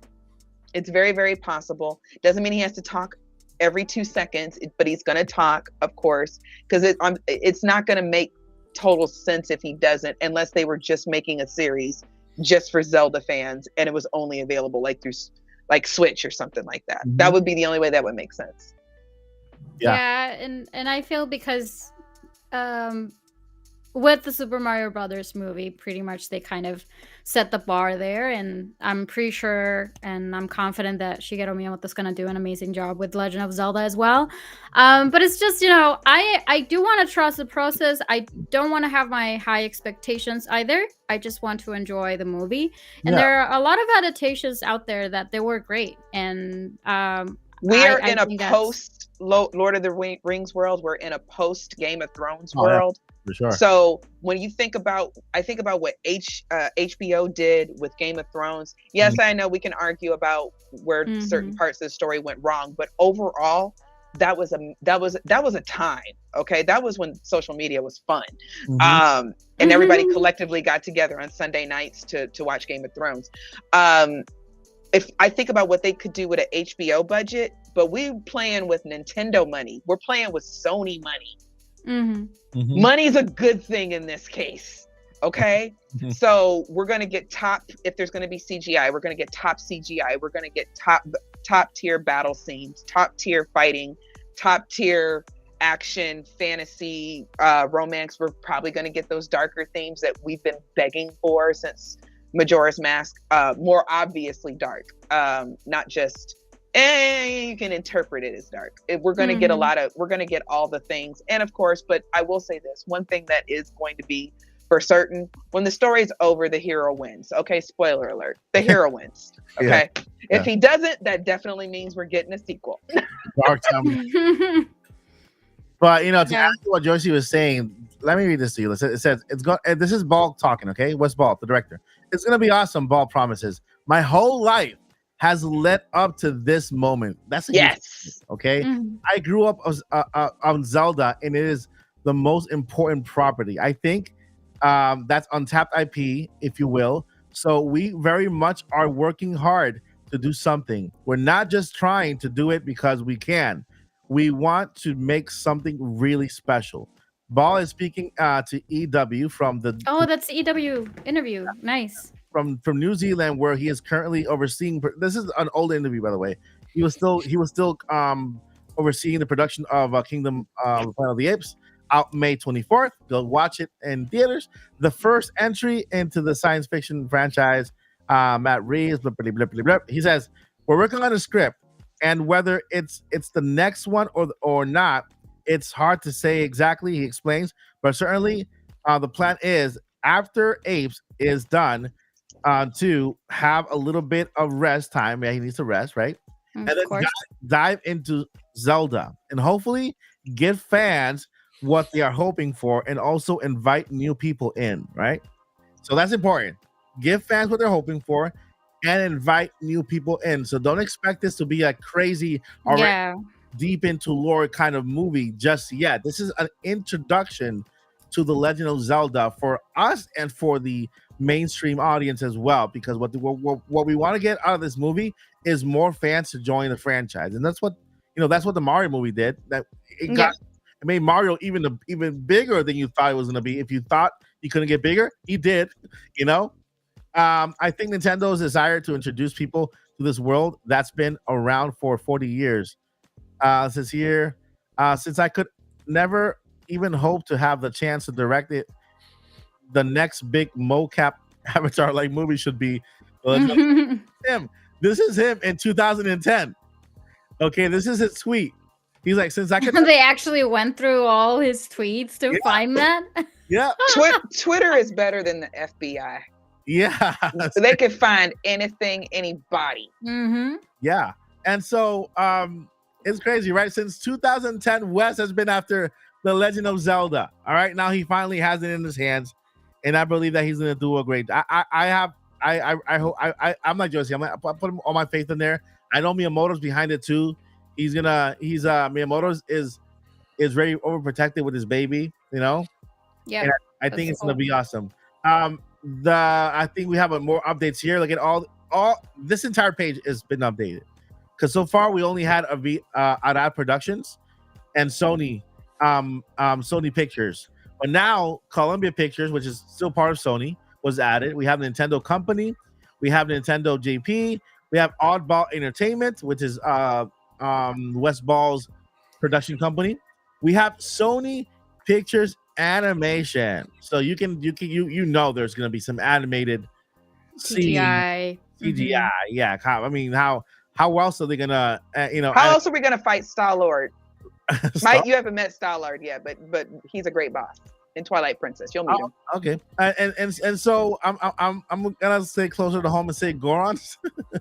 They're made of Gorons too. Yeah. Right. There's a way to do it with regular actors, but if they can CGI it well, then okay. Yeah. So I mean, there's a lot in the movie that will be CGI. I would say the huge castle, when they shoot the castle from afar, they're not gonna build a brand new castle. They're gonna shoot the castle. It'll look real, but then if they do, I'm going. Right. Or they can use. There's plenty of castles all over the world that they could still that they might be able to use. You got to remember. You're right. You're right. You got to remember. Jay-Z and Beyonce rented out the Louvre art, really famous art museum in New York. If they're gonna rent it out to hip hop artists, somebody from Nintendo can go rent out a castle. I'm just saying. Yeah. I'm just saying. I'm just saying. Man, that would be crazy because then we can go see the actual live from the castle, like I don't know, somewhere in England or something like that. Or Hyrule, we here at Zelda's castle, and we're waiting for King Rome to just make an appearance. But I'm sorry. I feel like I feel like we're leaving Paul out because we're just so excited. Paul, please tell us what you think. Go ahead, Paul. What do you think? I'm absorbing it all, and yeah, I have the utmost faith in Nintendo in this project. Nintendo doesn't disappoint with anything Zelda when they are doing something new with it for the first time. Yeah. They knew they were onto something special with the original NES release. On Super NES, they made sure that Link to the Past was big and epic. They pioneered new technology and made it a visual tour de force in 1998 with Ocarina of Time on N64 and used the Rumble Pack officially and Z targeting. And on GameCube, they went with a compelling brand new, visual style with Wind Waker. And going on Wii, they well, it was kind of an interesting thing because you could count Twilight Princess as that title. Yeah. Or Skyward Sword, but pretty much Twilight Princess. And with that being pretty much as GameCube could handle in terms of visual power. And in Wii U, it's thanks to Wii U that we got Breath of the Wild, although that one sort of is a dual Wii U and, Nintendo Switch kind of release. Yeah. Each E3, when Nintendo has had something Zelda, they go all out. That's a very highly coveted title that they have. In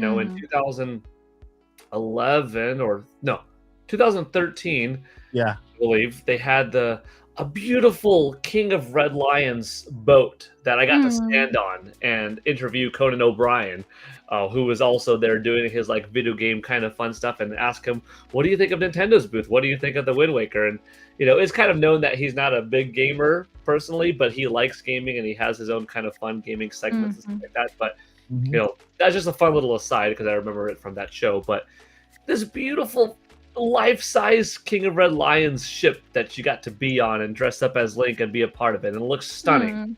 In 2016, converting the entire Nintendo booth into Hyrule and having these giant walls and making it look like a castle and a field and these bokoblins and moblins over here and there and this pot that bubbled and animated, all just for a booth for 3 days that was going to be torn down later on, probably tossed out, probably not in a Nintendo museum in Japan, probably not at a warehouse, somewhere in Washington. In 2004, the E3 booth of Nintendo's for The Legend of Zelda Twilight Princess back on GameCube, a whole dungeon that you got to walk through, and the Stalfos Knight banging against the side. Everything looks so detailed. Everything looks just exactly like you would want it going from video game to live action. The fish on the ground, the moss on the walls. Nintendo are the kings and queens of detail, accuracy, detail. Absolutely. Seeing the Wolf Link, and that was just all animatronics, and that was also older technology and a smaller budget. You're getting Nintendo. And one of the reasons why I have this much faith is not just because it's Zelda related, which they hold dearly, but because Mr. Miyamoto is involved in it. Yeah. And it's going to be like as good of a Mario experience we got in the Mario movie for Mario. I think we're going to get that with, Zelda in a live action Zelda movie. Things are going to look legit. They're going to get the acting down right. Nintendo has such a high pedigree of fans out there that all of the fans that have grown up for the last, 35-ish years being big, hardcore Nintendo fans have now grown up to be lawyers and doctors and dentists and, pharmacists and professors. Insurance agents. Insurance agents and stuff like that. All of us, but have also grown up to be directors and musicians and writers and music composers and folks that hold boomstick mics and folks that act and that write and narrate and make costume designs and props and all that stuff.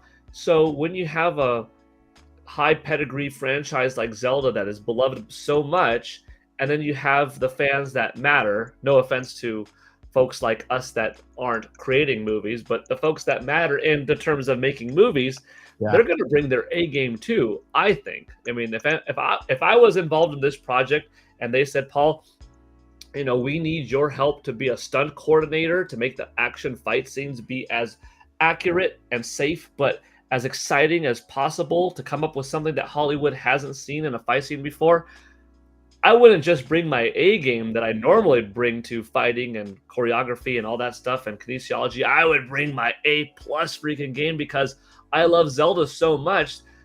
That's my passion going to go into it. And I know that there's other people that are passionate like me out there, but have those jobs. So I think we're going to get something awesome. Like, I have no doubt that it's going to be sweet. Could it not satisfy someone because I can't believe you didn't have Gorons? It's possible. But Zelda's so big that this isn't going to be a one and done film. They're probably going to have 2, 3, 4 movies in it, so there's going to be time to have different colored tunics and stuff like that. But a lot of the core things that we love about the Zelda franchise so much, having some humor, some puzzles, Sorry. Well, throw some poems. Yeah. Music, Romantic imagery, the things that you see all the time. The Master Sword, Link in his tunic. You know, I've seen awesome cosplay of different Links and Zeldas that are so awesome, that are just fans that have a passion to embroider and sew and morph plastic in their homes. And you think that's cool? Like, dude, wait until you see Link freaking running around with the chainmetal and the flopping beanie, and like, it's gonna be awesome. And when he takes the sword out of the stone, or however he gets it, it's gonna look amazing. And the beams and the magic and the Din's fire, like, I cannot freaking wait. Will they get the actors down and their faces to how we all saw them? Maybe, but someone might be like, I would have chosen a different actor. But at the end of the day, Link's visual style has changed. Yeah. He's gone from having pink hair as a graphical kind of glitch or a limitation here. He's gone from wearing short kind of things to chainmetal. He went from being fairly realistic on N64 for what that system could handle to being completely animated with big black silly looking eyes. And a lot of facial expression. We all love Link for different things. This is just going to be one more Link. If they chose Zendaya as Princess Zelda and someone said, I don't know, because she has a little bit darker skin tone. Zelda's changed. She's had yellow hair. She's had blonde hair. She's had brown hair. She's been a kid. She's been a pirate. She's been an adult. She's been an animated character. She's been a ghost. Like, that's a lot of freaking different Zelda interpretations. So she's had short hair. Zelda is, African-American woman or someone of a different ethnicity. Like, who cares? It's going to be awesome. Nintendo's not going to let this fumble. I have some ideas that, like, I think, Henry Cavill would be a great Ganondorf. Oh, yes. Some people might not feel that, and they might think, it's got to be someone else or of a different ethnicity to represent this kind of group coming from the desert. But, like, you know what? All of it's made up anyways, and Nintendo and Wes Ball and all these folks could just craft and weave this beautiful thing that's just a different Zelda game. No two Zelda games are identical, and this is going to be, it's another game. It's going to be another visual style. It's going to be a different Link. We get different Links every time. That's the beauty of Zelda. It's a reincarnated version. It's not the same character, so they can look a little bit different. Could it be too polarizing of a change? Yes, but I don't think they're going to do anything too drastic. For the first one, I think it's going to be somewhat on the safe side, getting the casting kind of the way they want it, getting the stories comparable to past games, but probably its own thing, just borrowing certain elements. I go with its own thing. Yeah. And then I think later on they might get a little bit more wacky with like sequel or a third movie, and like, wow, that's never happened in a game. But that's what Zelda games are. You've never ridden on a dragon and had to take a Master Sword out of a dragon before. You've done it in a stone, you've done it in a forest, you've done it in a time with stones and marble. We've done it in a temple. Exactly. Yeah. Come on. So I agree. I'm hyped. I'm stoked from going to E3s, seeing how they handle Super Nintendo World, seeing how Mario movie was done, seeing just how they treat Zelda. Looking at this guy's passion, Wes Ball's passion, that he's a Zelda fan. Yeah. And that just goes back to my thing of like all these fans, not to say that everybody in the movie is a fan of Zelda for the first one. Some of them are just their jobs, right? Yeah. But probably a good amount of them just by being fans of life and living in the world for the last 30-ish years, probably you like Zelda at some point. Yeah, of course. Yep. Like Ninja Turtles. If you're in that age range of 30 to 50, probably you like Turtles in some capacity because it's been so popular for the last 35 years, 40 years that you're probably at least a little fan. And if you had the opportunity as an adult to work on Turtles, that's going to bring a little bit of excitement from you. So you're going to handle that kind of well. I'm freaking on board. I can't wait. This is like my most anticipated thing movie. We're going to pause for the premiere, y'all. Yeah, let's go. Paul lives across the street from the actual theater. He'll just walk there in his Yeah, we all got to make sure we have our Sunday best on. No, we better than our Sunday best, our Oscar best on. And we're going to just pop up at your house, Paul, and tell you to drive us there. Unannounced, please. Yeah. But I'm not going to lie. I get excited for every little details on a video game adaptation. And I'm just going to go crazy with Zelda. Like, I cannot picture myself actually watching. I can't even believe that this is happening. I have it's to happening. Be honest with you. No, but I mean the right timeline, y'all. Right. Yeah, exactly. And I just hope that people are not that harsh on it, because I do agree that it's gonna be its own thing. I do agree that we're gonna see like different Link, different Zelda that we are kind of used to. I do agree that we're gonna see some Easter eggs, because the Super Mario movie was filled with Easter eggs, by the way. Yeah.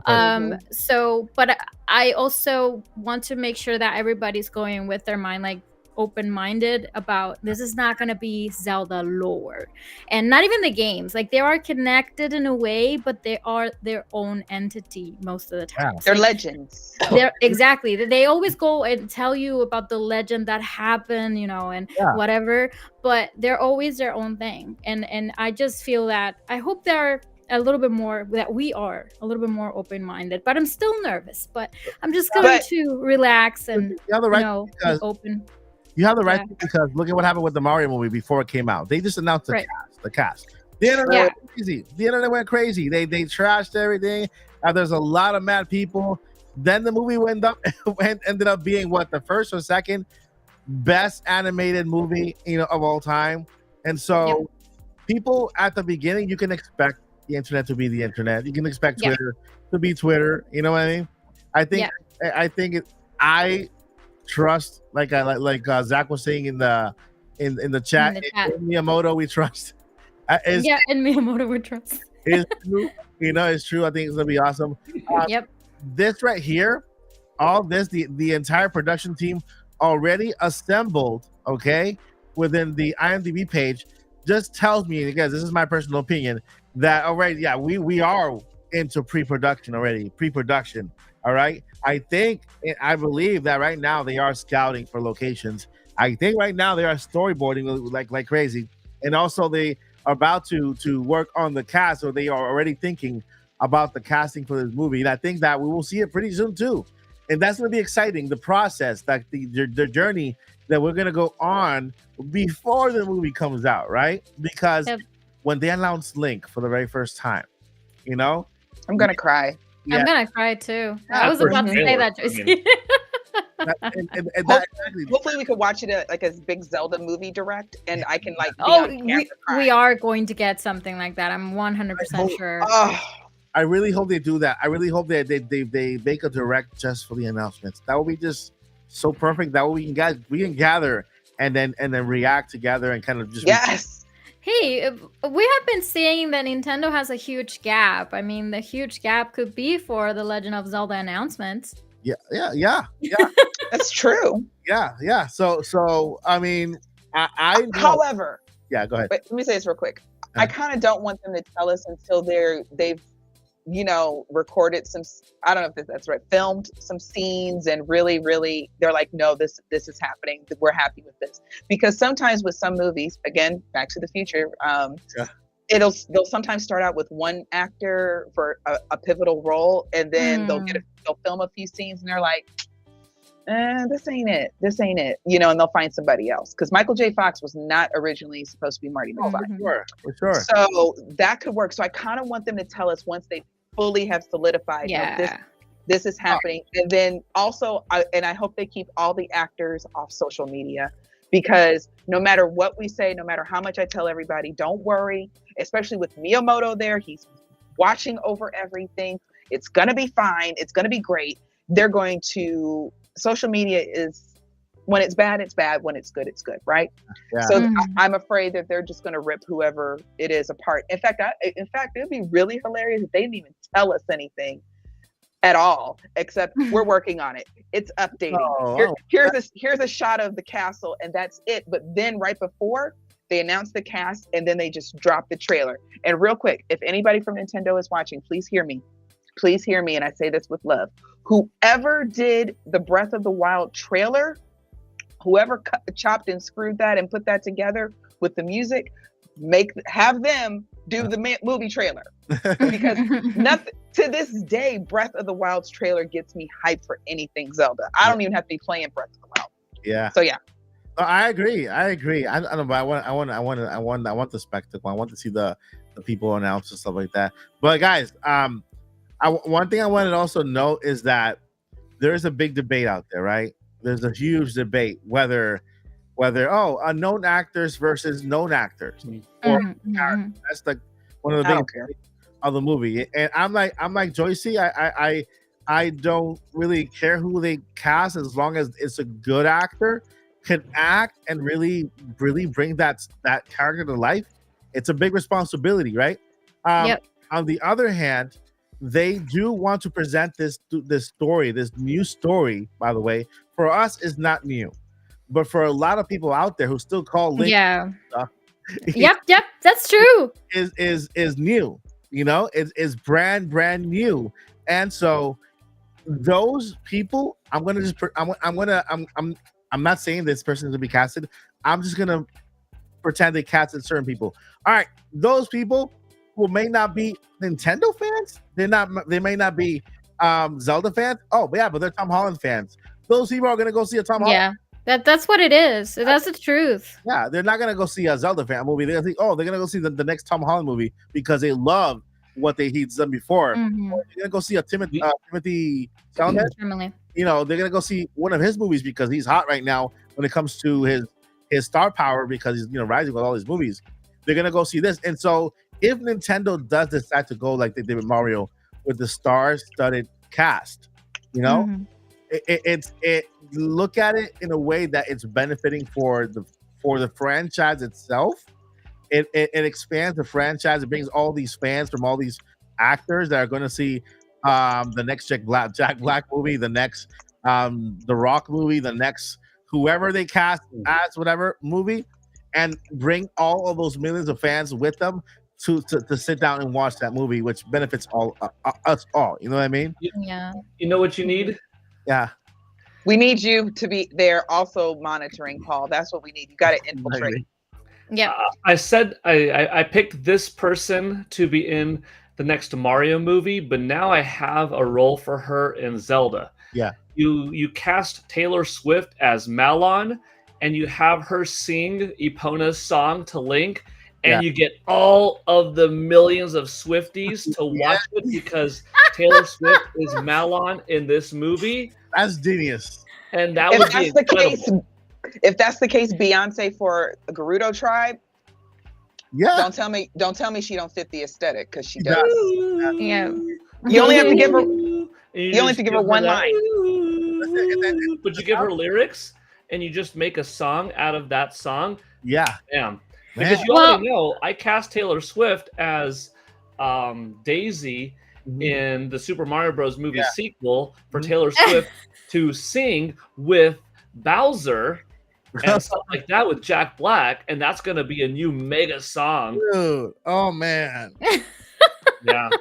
Just for the record, guys, I know that we're from a business sense that makes sense, but I don't think we seriously want that, because the truth is people will take it as a negative, and that it's a money grab. And because we wouldn't, and I don't think anybody would for real hire Taylor or Beyonce for the more pivotal roles that we actually have to have, which is Link, Zelda, and whoever the big baddie is, which I'm assuming is going to be Ganon.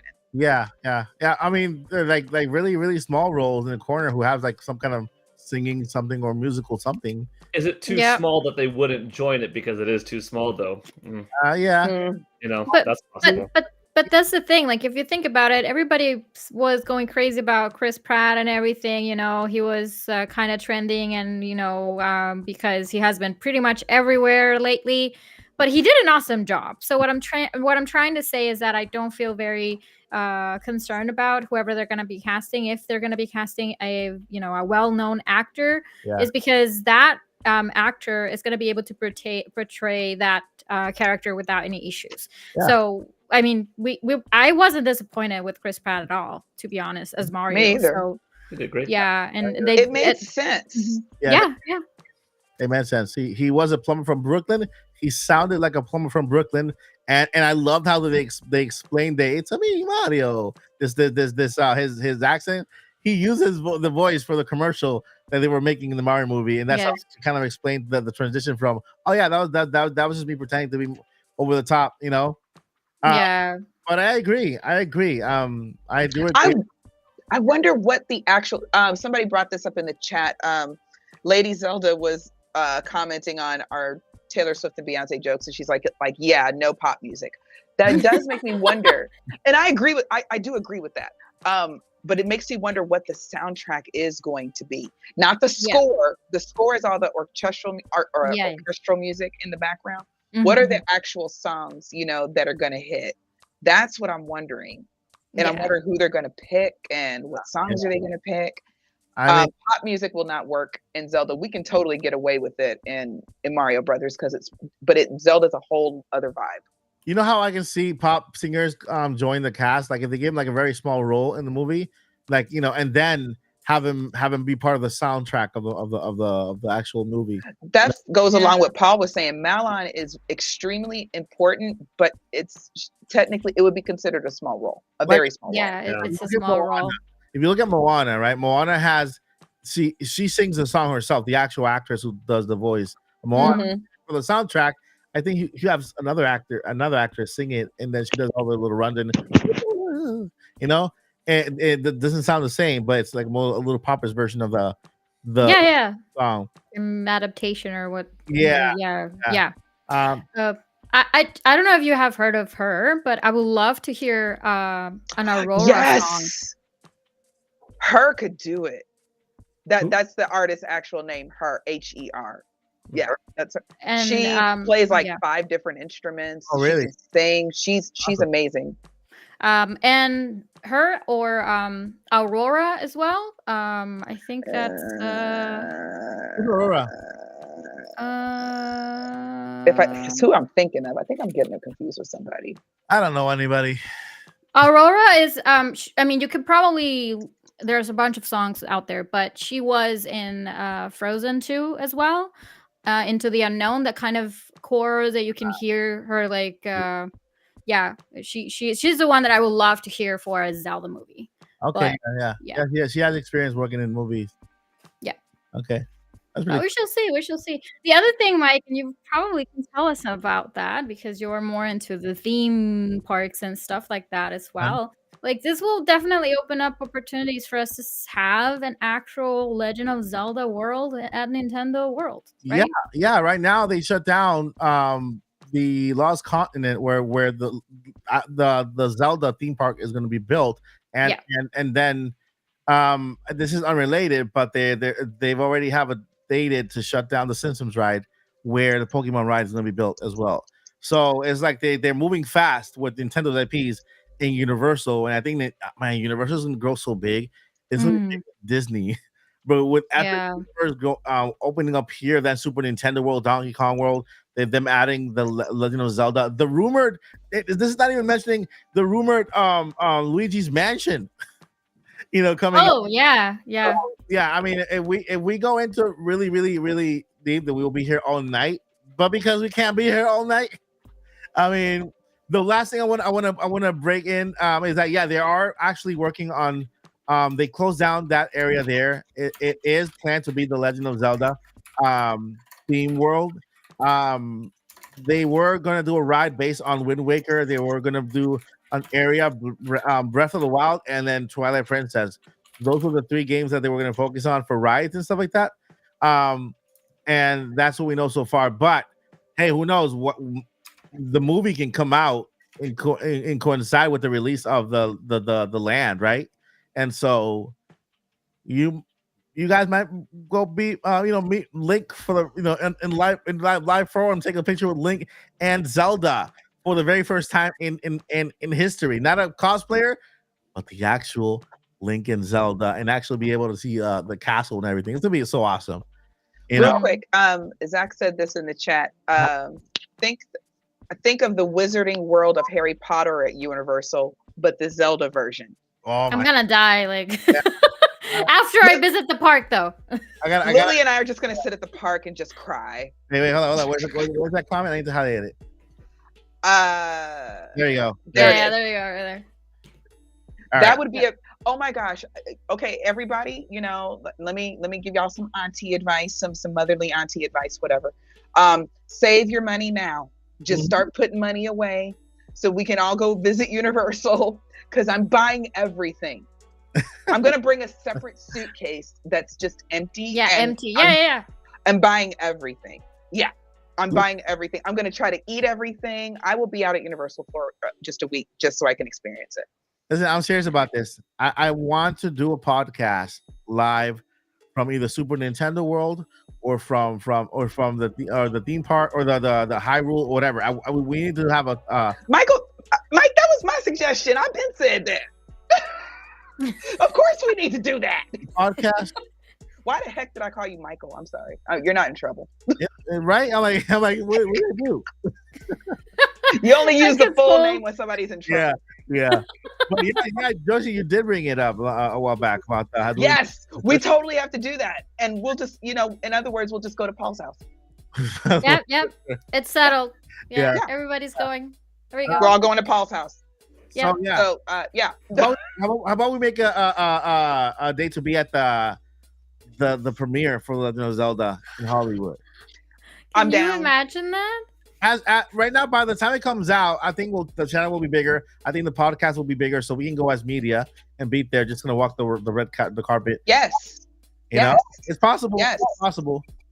It's possible. So I'm gonna say it right now. We're gonna be at the red carpet premiere, and we're gonna make it happen. All right. Even if we visualizing. I'll rent a bus, and then I'll just kind of road trip all along the United States and pick up Joyce, and then pick up Lily, and then pick up Zach along the way, and then we'll meet at Paul Gill's house. Swimming is Paul has the pool. Yeah, we'll swim in his pool for a little bit and have a pool party. And Paul barbecues. So I mean, I love how we just invite ourselves to Paul's house every week. This summer. He hasn't said anything. Probably we're not invited. I think it would be a good time. What Paul's gonna do is he's gonna meet us at the airport, like blindfold us, and then drive us. That would be I'm so down. That would be so much fun. I will be working hard and saving money because I am seriously going to go anyway. And if this channel does grow enough, and some of the Mike Odyssey members and family seriously want to go, maybe we can arrange some kind of meetup or something. That would be fun. Yep, it sounds like a lot of fun. My faith, we're gonna have it. We're gonna do it. We're gonna be there on that red carpet, and I'm gonna wear my best shoes. I'll be wearing a green suit with the yellow tie. Oh gosh! Lily, we have to find like green dresses. Hopefully but first we have to see the trailer, see if that's even the schematic of the. We know there's going to be green, but look like a banana. Or maybe I can go in Breath of the Wild blue, and you guys and Lily goes in green. I'm actually considering going in cosplay. I don't know what about you, but I have my costumes. Oh, hello. That's an idea. Since it's a red carpet, I think that I almost kind of feel like we should be like part Met Gala, part Hey, Princess Zelda's Breath of the Wild dress gown. It's very gala to me. It is very gala. It probably needs like some wings or something weird on it to really make it fit. But yeah, we'll plan our outfit. We shall see. I'll be Tingle. No, because then we're gonna say we don't. We're gonna say like we don't know you, like. Yeah, we don't know that guy. All right, my friends. It's been a fun podcast. We've been talking. There's more to talk about if we kind of go over everything just to on the Legend of Zelda. The fact that we saw the entire full IMDb page, but the cast, except the cast, it's coming. The full and the IMDb page is ready. The only thing is missing is the cast. And the actual the artwork, right? The artwork. Yeah. The first poster is going to be a poster. Awesome. Real quick, I'm pretty sure is Clifford Favors. I think that's one of in your chat, Lily. Yes. Shout out to him because he just said, "I hope they cast me as the thief in the desert." Why did you take my sign? If you played A Link to the Past, that should be really hilarious to you. Way to go, Chris. Well, that's his name, Clifford. But he goes, Clifford. His name is Chris, but yeah, he goes by Clifford. Oh, okay, cool. Yeah. All right, sorry, because me and Paul have been saying for a while that we have to go, but we just love Zelda gaming conversation overall. Yeah. I've been looking for like a little thing so we can go ahead and then so you guys can go. But that is gonna do it for the podcast, guys. We had fun talking about Nintendo Switch 2, like mania that's going on, and of course, the Zelda movie. That I think we are going to hear more about this movie officially before the year ends, and we're gonna be so excited. I'm guessing I'm gonna say that we're gonna hear when the movie's gonna come out this year, when it's coming out, like the release date this year. Even if they say 2027 or 2026, we're gonna hear about it this year. Hopefully, Nintendo does those little directs and kind of gives us the premiere and everything, their plans, and just kind of gets us excited and stuff. But it's gonna happen. I'm excited. The cast is excited. I want to thank everyone here: Paul, Lily, Joycey, Zach in the chat, and of course the entire chat for being here. Before we go, I want to go ahead and throw it over to Paul Gale so he can let us know what do you have this week going on and where can we find you? This week going on. Since it's Mother's Day coming up, my wife loves cows and my daughter loves llamas, and we go to this place once in a while that's like a friendly farm kind of thing. It's called the Gentle Barn, and you get to pet llamas and cows, and they've got chickens, pigs, and horses, and you could feed and pet them and stuff like that. So I think that's not really gaming related, but that's what I'm going to do this weekend with the family, kind of like a pre-Mother's Day sort of fun thing. Yeah. And on Twitter /X, I am at Paul Gale Network, and on YouTube also at Paul Gale Network. Yeah. Take a lot of pictures and share them on Twitter and on your social media so we can go and follow and celebrate with you. That's awesome, Paul. And play a Epona song next to a cow and see if anything happens. That's true. That's awesome. To see if anything happens. If they start moving, milk. And get some Lon Ranch milk. And Joycey, Zelda Mama, where can we find you? And what do you have going on this week? I don't actually have anything going on, just more rest. Listen to your doctors, people, when they, when you have surgery and they tell you to do certain things, do not overdo it, almost re-hospitalize yourself. I got a funny story for y'all in a few weeks. But no, so not going to be doing much gaming because, like I said, I'm just kind of really in my relaxation mode. Reading is where I kind of stay. But I'm so excited to get back to my normal schedule. I probably will be on Splatoon a little bit. I am at DJ Joycey on Twitter. I refuse to call it X. If you have any Zelda questions, I'm always happy to talk to you. I'm just a crazy old lady who loves games.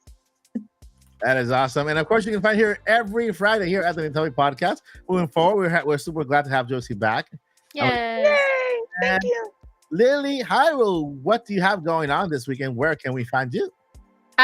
Well, you can find me everywhere as Lilly Hyrule. But on YouTube, I am still working a little bit into getting things the way I wanted, getting back on track with a couple of things. But I can announce that because we're getting closer and closer to the anniversary for Tears of the Kingdom, I have something in plan. And the plan is going to be to live stream the game again. But I'm going to delete my entire file. I want to do that as a challenge. I'm going to delete my entire file where I have collected 152 shrines. Yes, and I'm going to do it as a challenge. So whoever wants to see that happening, it's going to happen next month. I'll just create a new profile. Nope. See that. No. I wanna do another run on Tears of the Kingdom. I really want to be there as it's happened last year, and it's something that I want to experience and challenge myself for. So yeah, if you want to be part of that, just go to my channel. You will see it soon in my channel. It's gonna be a live series, of course. It's not gonna be done in one sitting. It's not gonna happen. But yeah, I mean, everything, you should be able to find it there. I'm also uploading a bunch of reels on Instagram, especially because of a lot of Zelda merchandise that I've been getting. So if you're interested on knowing exactly what kind of merchandise you can buy, cool. I am uploading all of that on my socials, and that's pretty much it. But I'm gonna stay during the weekend home. I don't plan to go out, to be honest with you. Next week, though, something Star Wars related. Nice. Yeah. I think there are the 25th anniversary for Phantom Menace. They're gonna be available in the theater again, so it's just gonna be interesting. Okay. But yeah, you can find me on everywhere as Lilly Hyrule.